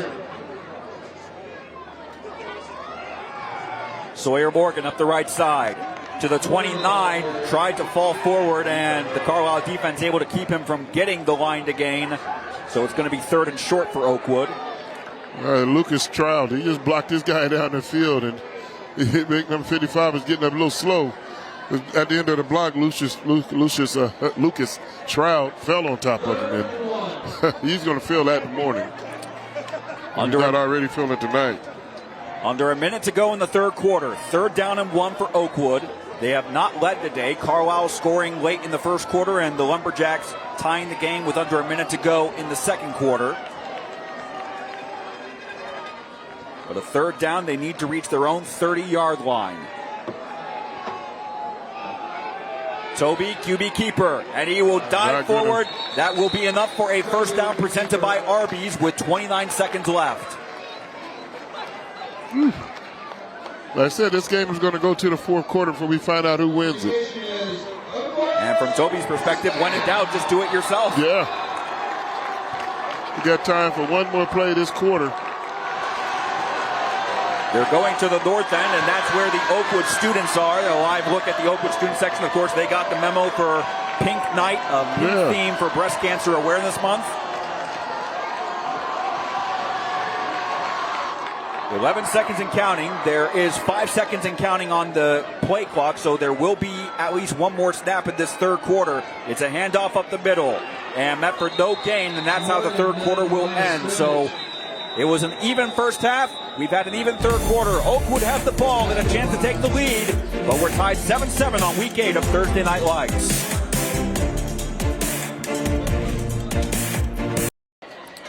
Ready for the fourth quarter on Lee's famous Recipe Chicken Thursday Night Lights, presented by Cincinnati area Toyota dealers. Oakwood and Carlisle deadlocked at 7 as the Lumberjacks will begin the fourth quarter, facing 2nd and 11 at their own 31-yard line. Matt Digby, Keith Byars, Tage Joshi, and our crew greeting you from Mac Hummin Stadium just south of downtown Dayton. As this pass batted at the line of scrimmage, falling incomplete, could have nearly fallen kindly for Landon Meehan for a Carlisle interception. As it is, it's 3rd down. Yeah, I was surprised to see them bring pressure there. That was just better defense against a better offense. Because if he doesn't bat that ball down, Oakwood's got a guy with some room to run. There it is with the right hand stretched out. Otherwise, you did see, looked like Noah Taylor was the man in space for the Lumberjacks. A crucial 3rd down here.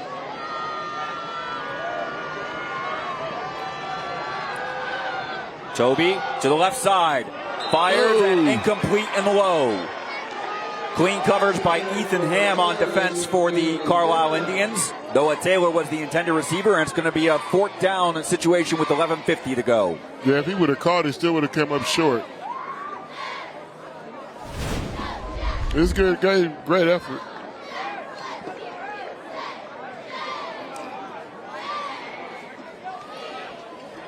Good coverage also. Ethan Ham was right on top of that.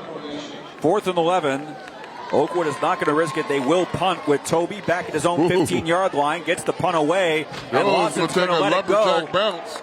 Several Lumberjack bounces, and Lawson will eventually let it be down. There is a late flag. Looked like a block in the back from my view. So we'll see where Carlisle begins their drive from. Okay. We will see after this timeout. 11:38 to go in Oakwood. Lumberjacks and Indians tied at 7.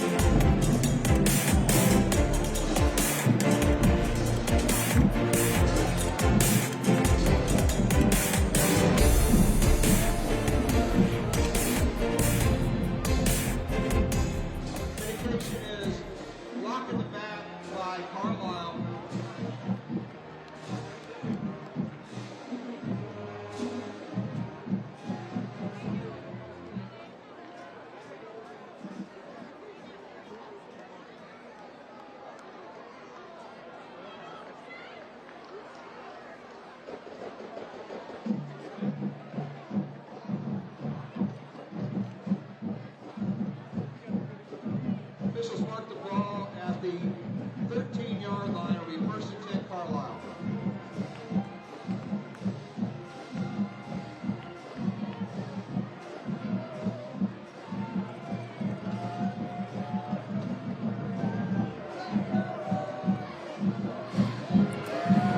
We have confirmation on this Oakwood punt that Carlisle was flagged for a block in the back after it was very clear that the Indians were just going to let the ball roll and be down, but this block in the back moving the Indians back to their own 13-yard line. But now early movement by Lucas Stroud. It's going to be 1st and 5 upcoming.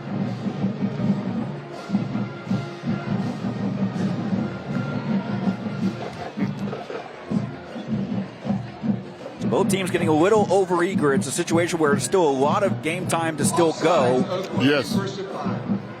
Both teams just trying to settle their nerves and get ready for the fourth quarter of what has to this point been a very good game, a very evenly played game. And now it's a situation of who wants to make the play and win this game. 1st and 5 after the penalty. This is Lawson. Quickly out to about the 20-yard line. A small gain on the play. You know, these games like this 7-7 ball game, having a problem time unracking. It's a smart play by Lucas Stroud. Yeah, he put all that extra weight, on top of Blake Lawson. He's like, hey, just try to take some energy out of Blake. Gain of 3 on the play makes it 2nd and 2 from the 21. Carlisle needs to get to their own 23-yard line. Again, this is their 3rd drive of the second half. One drive ended, and a turnover on down to the other and a punt. He's got a guy open. Going with a deep ball downfield, and that pass is caught by Brendan Rowe. One man to beat down the sideline, and Brendan Rowe into the end zone for a Carlisle touchdown. we were talking about explosive plays all night, and there's one right there. That touchdown presented by Donatos. It's good for 79 yards with 10:43 to go in the game. But Brendan Rowe almost brought that one in right before the half. Excellent play by Noah Taylor at the end of the first half for Oakwood. But this time, Brendan Rowe was not going to be denied. Good catch, and then he got the yards after catch also to get it in the end zone. It was not enough just to get past the one defender immediately marking him. He still had one man to outmaneuver down the sideline, but Morgerson able to thread it, allowing Rowe to do just that. And Carlisle goes back in front 13-7. Every point counts. Snap is good, the hold is good, the kick is even better. And Conger's extra point is good. So with 10:43 to go, Carlisle retakes the lead 14-7 on a 79-yard touchdown pass to Brendan Rowe. Timeout from Oakwood.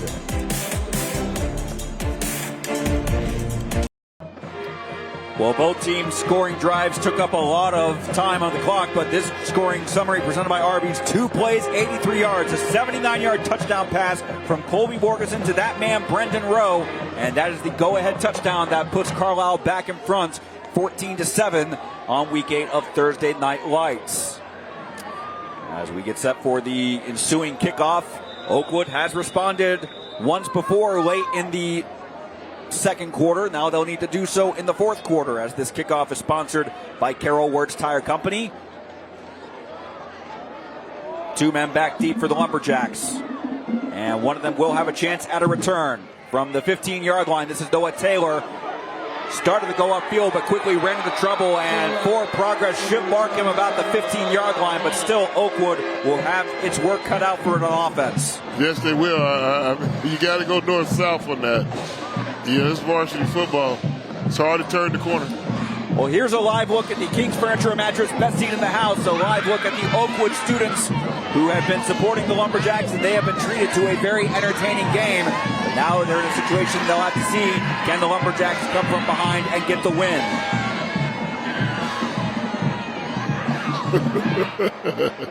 They're enthusiastic. Once they realized they were on TV, I have to say. Took them a while, which I've been guilty of that when I was that age. Are we on? Are we on? First and 10 from the 15. It's a run up the middle for Sawyer Morgan. Yeah, that's a good strike. Oh, and the ball came loose. Carlisle says they have it. And they do. I was just about to say, that's a good drive starter. Good inside handoff. Eli Kamenovich with the fumble recovery just outside the red zone. A huge play for Carlisle. Well, we said the game's going to be decided in the fourth quarter. We got some football still here to play, but Carlisle seems to be sprinting home. Nice touchdown, flat 79-yard touchdown. Good on defense, and you rip that ball out as he was going down. That ball's free. That ball's loose. He's not on the ground. Kamenovich recovering the ball around the 24-yard line, so now Carlisle with its best starting field position of the night. This is the first time either team has started the drive on the plus side of the field. The first turnover of the game. Exactly. The first true turnover, not counting the turnovers on downs that we've had, one for each team earlier tonight.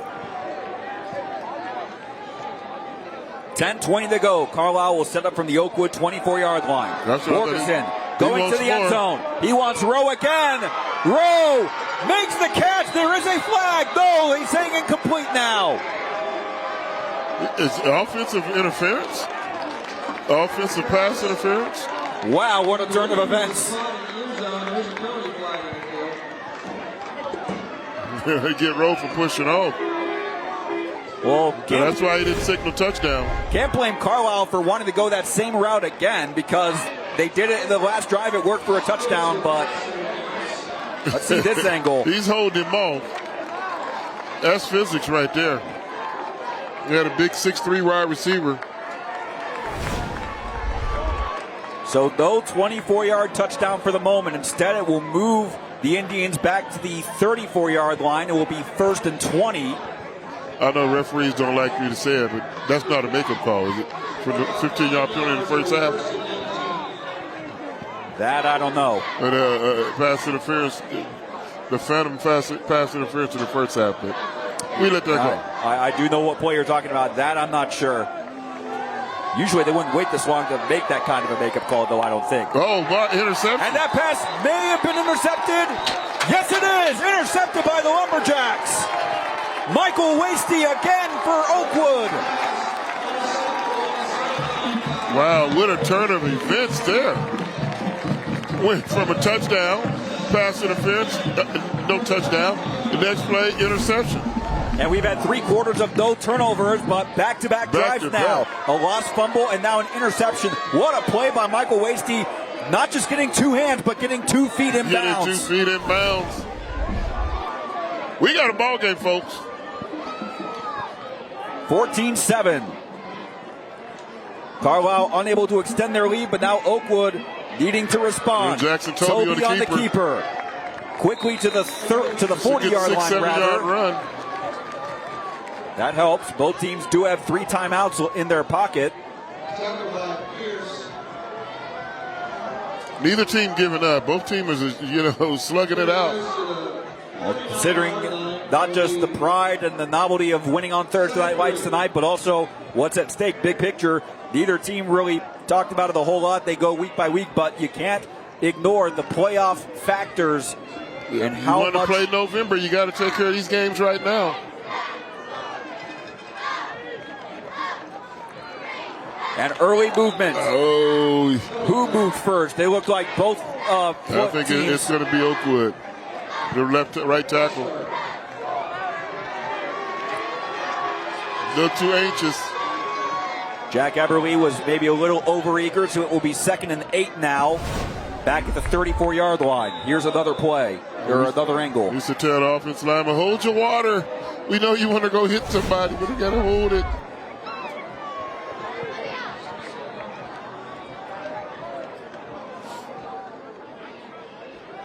Second down and 8.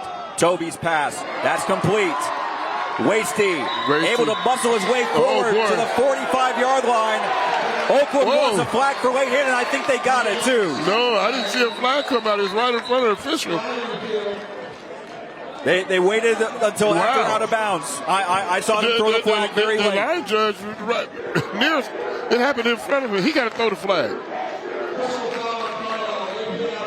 That should move the ball past midfield if you add on the yards after the penalty. I mean, it took the back judge to throw the flag. The linesman should have made the call right in front of him. Wasty, right there. What is he looking at? There it is. Wasty sandwiching himself between Ashton Pelfrey and Ethan Ham. Out of bounds. And then Jeremy Ham came in after Wasty had already stepped out of bounds. I'm trying to be nice to the officials, but they make it tough this week. Let the players decide the game. So with the penalty, that moves the ball past midfield to the Carlisle 40-yard line with 8:43 to go in the game.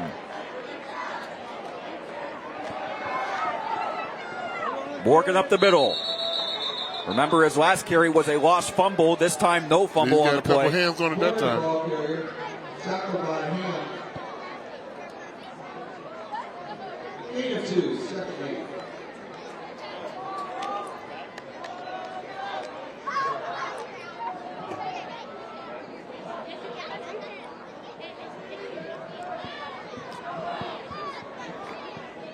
Gain of 2, so 2nd and 8 from the 38.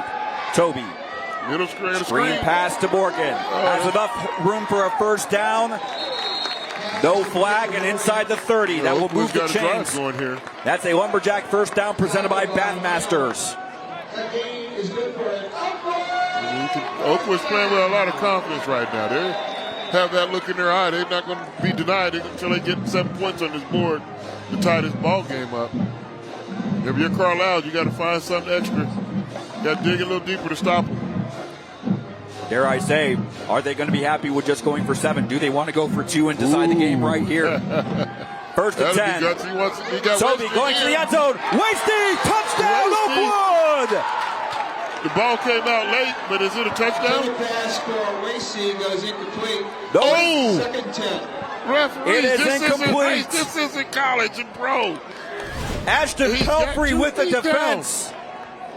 He doesn't have to sustain it through the drop. I mean, through the. Oh, there it is. That's a good call. I take it back, official. Correct call and great defense by Ashton Pelfrey, saving Carlisle for the moment. I'm going to get you off the hook, Mr. Fisher. Wasty almost came up with it. I was going to say he doesn't have to secure it to the ground, but he never controlled the ball. And the ball absolutely did hit the ground when all was said and done. Second down and 10, Toby Keeper. Toby. Inside the 25 to about the 21-yard line. It will bring up third down.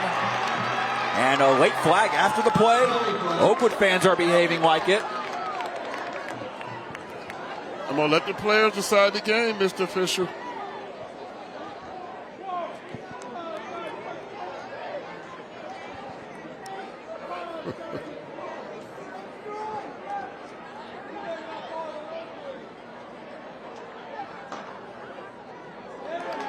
Another late hit after the play. That's the second one of this drive, and that should move Oakwood into the Donato's delivery zone. Donato's a great call for after the game.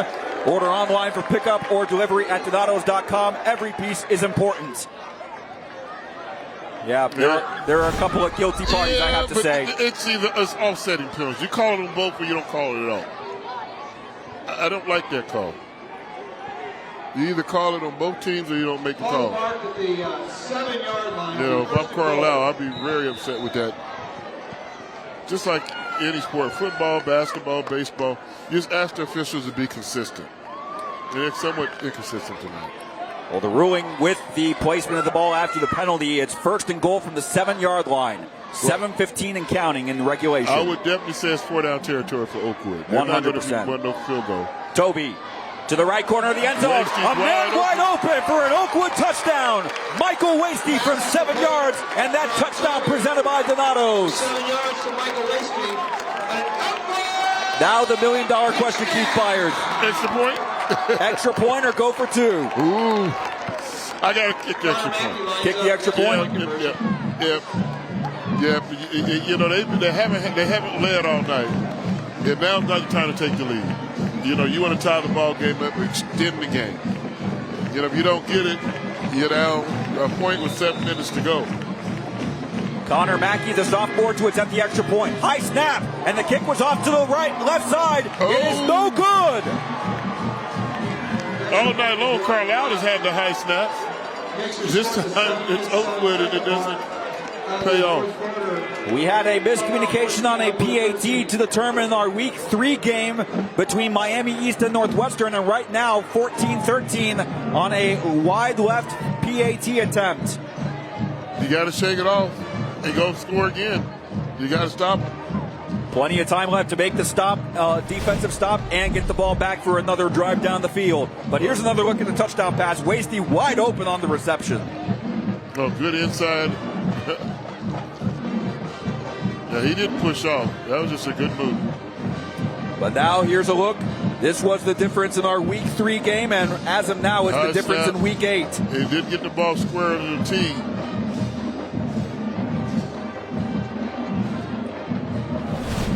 Well, in the meantime, we still have 2 more games to bring your way, including next week a trip to Welcome Stadium for a Dayton City League matchup. The Dunbar Wolverines taking on the Belmont Bison. That will be next Thursday, October 17th at 7 p.m. right here on MyTV Dayton. That is channel 22.3 over the air, channel 24 on Spectrum. We'll also be streaming the game live on Facebook at facebook.com/Dayton247now. Yeah, I'm looking forward to that game.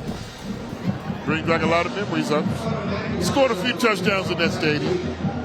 Yes, I have. And ran some track in that stadium.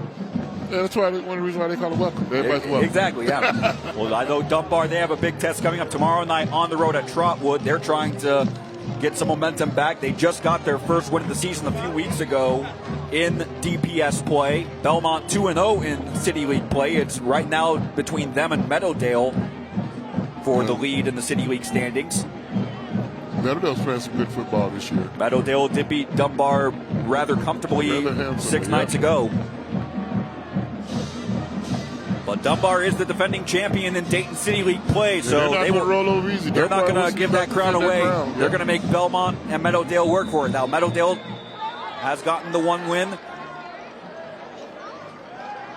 As this kickoff presented by Carroll Works Tire Company, they're going to go with a squib kick, but Carlisle was not fooled. They recover on their side of the field around the 47-yard line. Whew, that's a big decision there.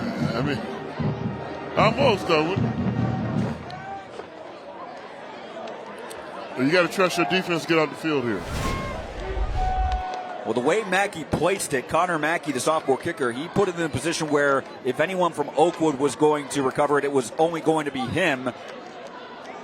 Would you have necessarily tried to go for angling it to the left or the right? As here's a look at the RB scoring summary. 8 plays, 65 yards, ending in a 7-yard touchdown pass from Toby to Wasty, their second time that they have hooked up for a touchdown. But the difference right now, a missed extra point. And Carlisle keeping the 14-13 lead.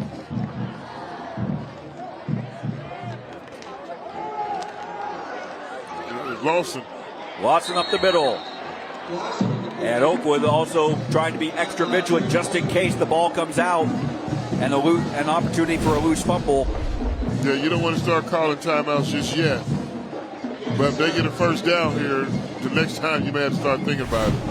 Brady Toby made the open field tackle. It's after a gain of 7 for Lawson, who has done pretty much everything for the Carlisle offense except find the end zone. Well, he has found the end zone once, I should say. He opened the scoring with a touchdown late in the first quarter.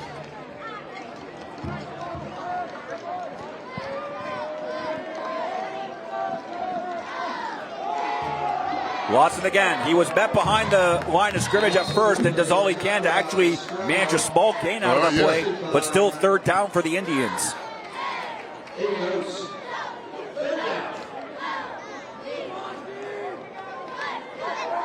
I agree.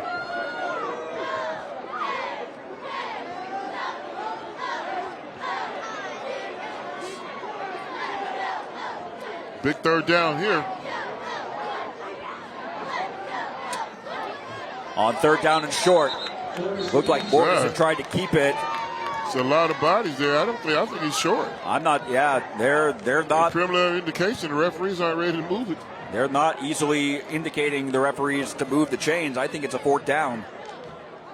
Right, now, this is a gutsy call. Do you trust your defense? They called a timeout. He wants to measure.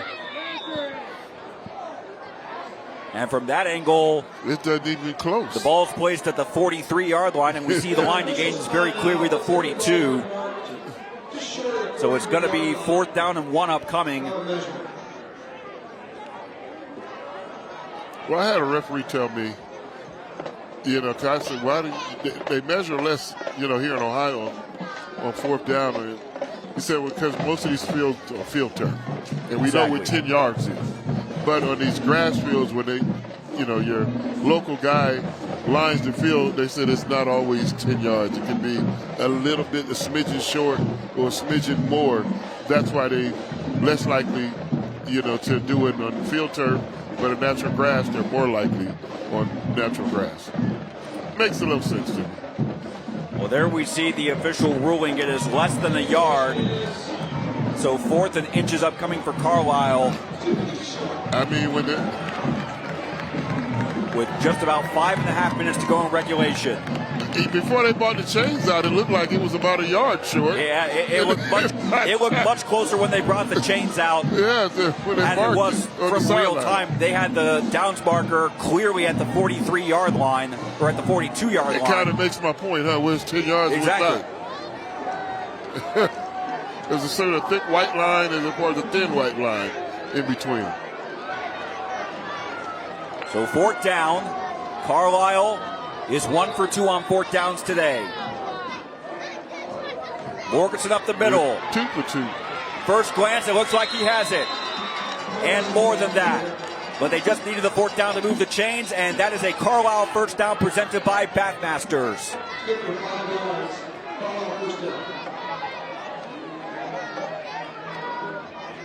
Perhaps more importantly, we're coming up on 5 minutes to go in the game. More importantly, from Carlisle's standpoint, it keeps the clock moving. We're, again, 5:15 and counting in regulation. Now, this is right now is where if you're Oakwood, you make your stance. You got to get off the field defensively now. So they can't get another first down because that will just drain all your timeouts and all the time off the clock. Can Toby or Wasty or someone on the Oakwood defense make a play to get the ball back? A run up the right side results in no gain, so 2nd and 10 upcoming. Yeah, but if I'm Carlisle, you're going to have to stop, that man right there, Blake Lawson. Or Kobe Mogerson. You still got Brendan Rowley in your back pocket. He's a big target. Do you go for a deep pass to Brendan Rowe to put the game out of reach? Well, actually, even a touchdown would not put the game out of reach. It would still be a 1-possession game, unless Carlisle went for 2 and was successful. Carlisle is doing a good job of managing this clock.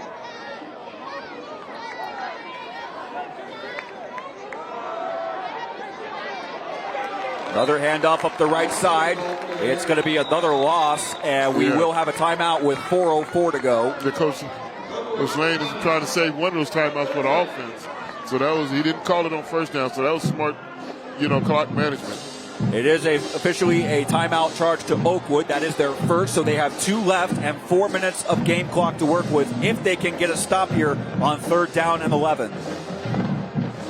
There's a live look at the TNL Champions Trophy. It will be presented to the winning team tonight right at the conclusion of this game. And also, if you're tuning in on Facebook, be sure to interact with us using the handle at Dayton 247 now, wherever you're watching this game from. We hope you've been treated to what has been a very entertaining contest back and forth, and neither team wanting to give up control of this game. And you do wonder if Oakwood, can they get one last chance to get the win? They have not led tonight. Can Jay Lane get his first SWBL win as Lumberjacks head coach? That's a good question. Oh, God. We're going to find out in the next 4 minutes and 4 seconds.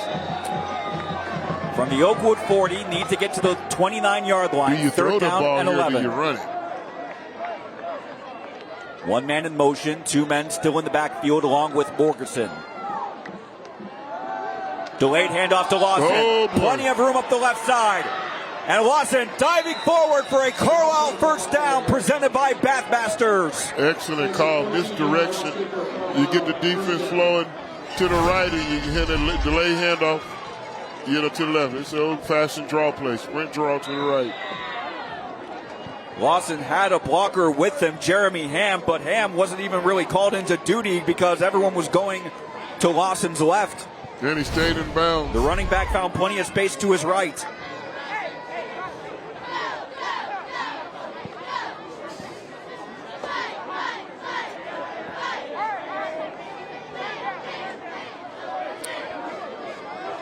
Just under 3:40 to go. Carlisle with the ball and a 1-point lead. Back to Blake Lawson again. Up the right side. Does he stay in bounds? Yes, he They're does. marking he is to about the 25-yard line. If you're Oakwood, you wish you could have knocked him out of bounds to stop that clock.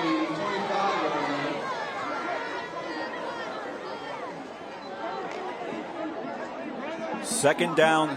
Play it again.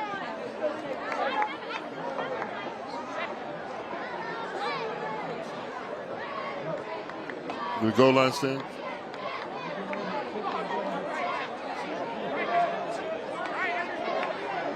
Under 3 minutes to go now. 3-yard run, 2nd down and 7. Morgerson on the keeper. Forward to about the 20. You may get that with a push. They may mark him short of the line to gain, but it does mean Carlisle has entered the Donato's delivery zone. Donato's Pizza, a great call for after the game. Order online for pickup or delivery at donatos.com. Every piece is important.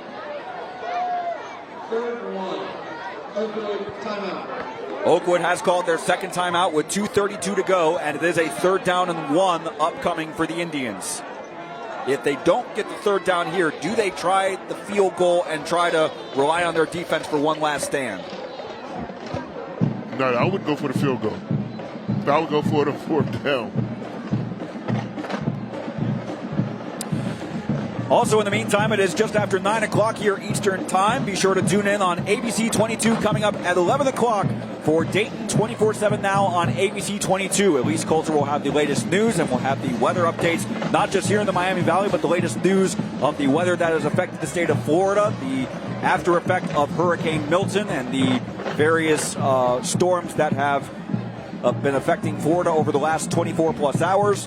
Again, that's all coming up tonight on Fox 45 at 10 and ABC 22 at 11. Well, I was keeping an eye on what's going on in Florida. Both of my kids and grandson is down in Florida, and my daughter-in-law. Yeah. So I was. And I take it they're all right. They are okay. Good. My son and daughter-in-law and son and grandson are in Port St. Lucie. So Okay. they went and stayed with their sister in Boynton Beach. Oh, wow, yeah. So they went farther just south. North of Miami. Third down and 1. Need to get to the 18-yard line. A Philly shove. Brotherly shove. Morgerson following a hole. And he's got more than a hole. Morgerson to the end zone. Touchdown, Carlisle.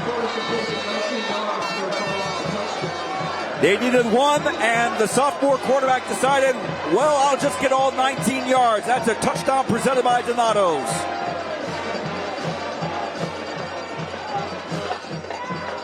The quarterback sneak for the touchdown. You know, you're trying to make sure you get the first down. And, you know, you thought he was just going to stop, but he kept the legs moving, broke the tackle. Next thing you know, he's in the end zone. Now there is one injured Oakwood defender. Down. As you see another look at the touchdown, Morgerson was just trying to go find enough space for the first down, and the hole opened up that he was able to run all 19 yards the rest of the way. So he's just a sophomore, so he's got 2 more years, to watch him grow. He now has a passing and a rushing touchdown as Lucas Stroud is the Oakwood defender currently receiving medical attention. What's important to note, though, at the same time, this in a way kind of helps Oakwood with 2:26 left. If, regardless of whether or not the PAT is good, unless Carlisle goes for 2 and is successful, it's still a 1-possession game. Oakwood still has time to drive down the field. Now the good news we can report, Stroud is on his feet. He is walking to the sideline with some help and slowly.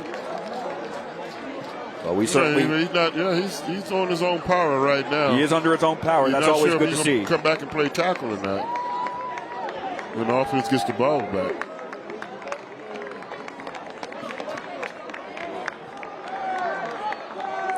So here's the critical extra point. That could make it an 8-point game and force Oakwood to go in a position that if they score a touchdown, they would have to go for 2. They would not have a choice.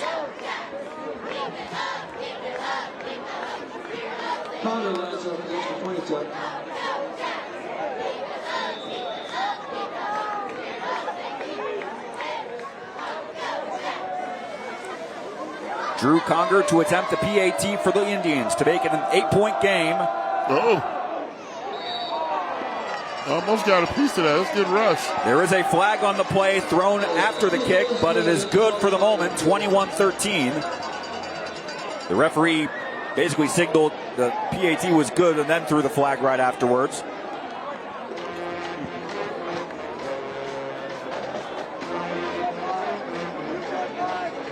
Looked like it may have been a flag on Carlisle and maybe assessed on the kickoff. Yes.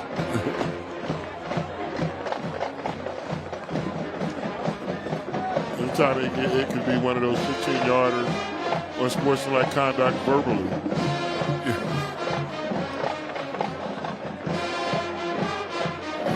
15-yarder. Oh, roughing the kicker. Oh, it's on Oakwood. I missed that then. Well, it does not change the fact that the point after attempt is good, so Carlisle has extended the lead to 8 points, 21-13. Oakwood still can drive the length of the field and score a touchdown, and they would have to go for 2 points afterward. But here's another look at the PAT attempt. Running into the kicker. There it is. There's always That's a good call. There's that fine difference also you between protect that kicker in that area. Either running into the kicker or roughing.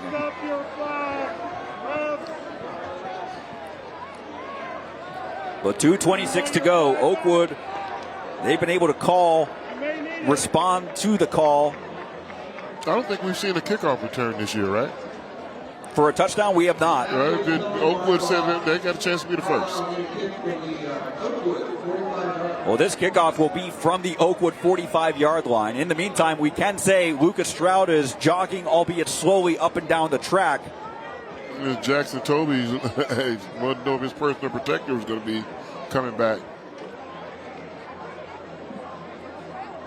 This kickoff presented by Carroll Works Tire Company. 2 men are back deep for Oakwood at the Lumberjacks 6-yard line. Looks like Carson Dinkler and Noah Taylor. Drew Conger will send to the way. A low squibber. Taken on a couple bounces by Taylor. Up to the 10 and the 15. Now cutting back to the 20. And to about the 24-yard line, a return of roughly 18. So 2 minutes, 19 seconds to work with, 18 seconds to work with. First, here's the RB scoring summary. 10 plays, 46 yards, capped off on a 19-yard touchdown run by Colby Morgerson and the PAT to make it an 8-point lead. Well, Jackson Stroud, big 78, got back on the field. He jogged out there, coming out at the end of the defensive series. And there is Stroud back in the game at left tackle for the Lumberjacks. From the 24, 76 yards away from a needed touchdown and 2-point conversion to tie. A swing pass is good for a gain of about 3 to Carson Dinkler. Yeah, they know they got him go in a hurry. Clock stops on the first down, but they got to get a first down and get it to stop. Lumberjacks only have 1 timeout to work with.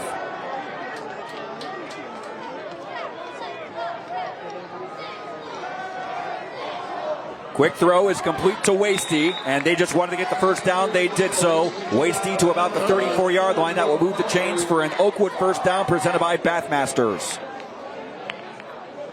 Yeah, the referee signal first down. And now the chain gang is getting the message. It was at the chain gang being at the far side of the field. It's not always easy to tell. Yeah, that's why they stopped it on first down. Yep. It really got out of bounds, so the clock was going to stop anyway. So buying some time for Toby and company. You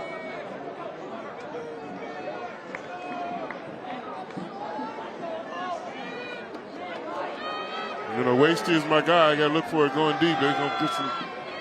Toby over the middle. That pass is complete to the 44-yard line. Should be good for another first down, and that's Carson Dinkler on the reception. Here we go. We said coming in that Oakwood could throw the ball. They just got to complete them. That is indeed a first down presented by Bathmasters. And now the clock starts again, 1:42 and counting.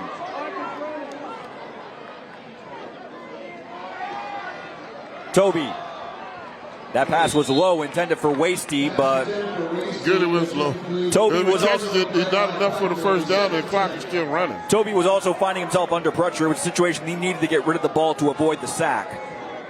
We have not had any sacks that I can think of tonight. No, we have not. Either a straight-up tackle for loss on handoff, or the quarterback has gotten rid of the ball in time. Toby going downfield beyond a man. Carlisle gets the interception. Ethan Ham with 1:27 left.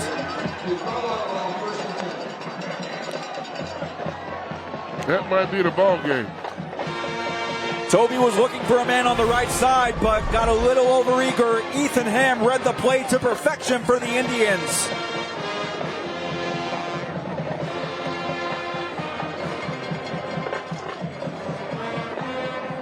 And that was a clean interception by the senior, who has been in contact with multiple Division III schools about playing football at the next level.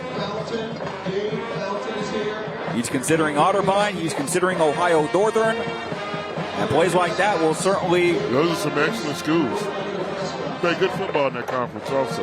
Well, very quality football, and plays like that will definitely boost Ethan Ham's cause to play college football.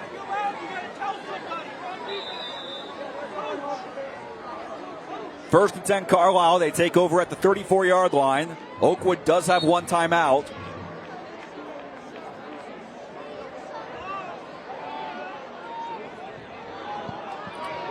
Actually, correction, they have not started the clock. It's still 1:28 to go. A little bit of miscommunication right now.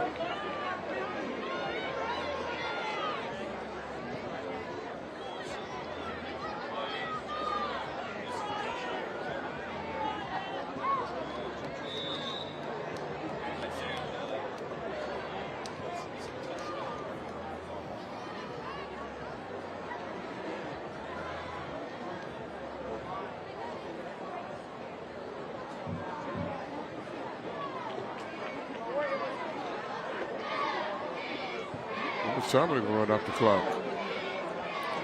Well, the clock is now running. We're under 50 seconds left. Oakwood has not called their timeout.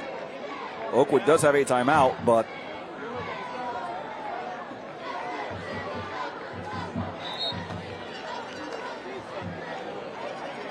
now we have a timeout called. Or no, they're gonna. That will be the game. So, an unusual ending, but a very entertaining game between the Carlisle Indians and the Oakwood Lumberjacks. And Carlisle will celebrate a 21-13 win to get back to 4-4 on the season. But overall, a great game between both teams in the SWBL, Keith Byars. It was a really good game.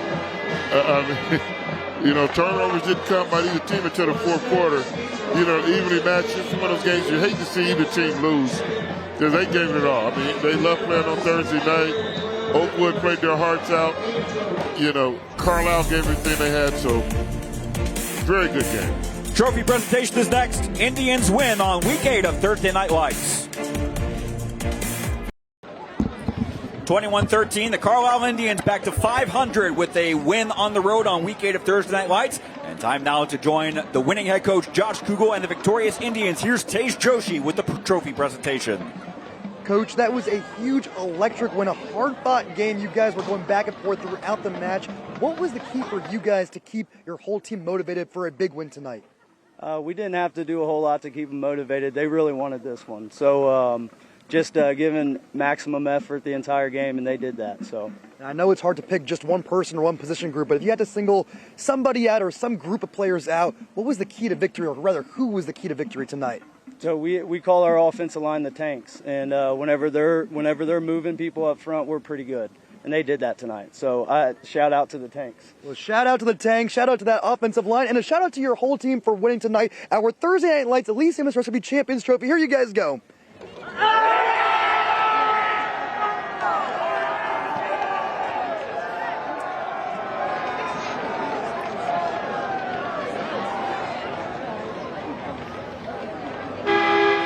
All right, thank you very much, Tej. That was Ethan Ham who had the game-changing interception. He accepts the TNL Champions Trophy on behalf of the Carlisle Indians. He had spoken to me yesterday about the pride of being proud to play for Carlisle High School, being proud to represent your state, your school in this scenario. He remembered 3 years ago they were on the winning team of a game against Miami East in week 2 of the 2021 slate of Thursday Night Lights, and now Ham will have his senior year be marked by a Thursday Night Lights win.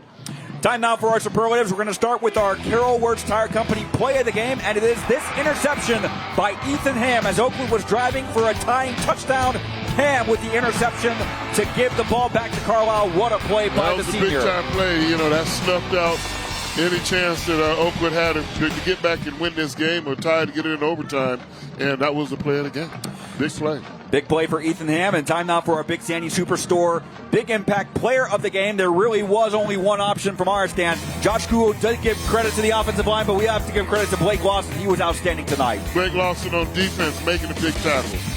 Offense, just the workhorse in the running game, the passing game, the reception game.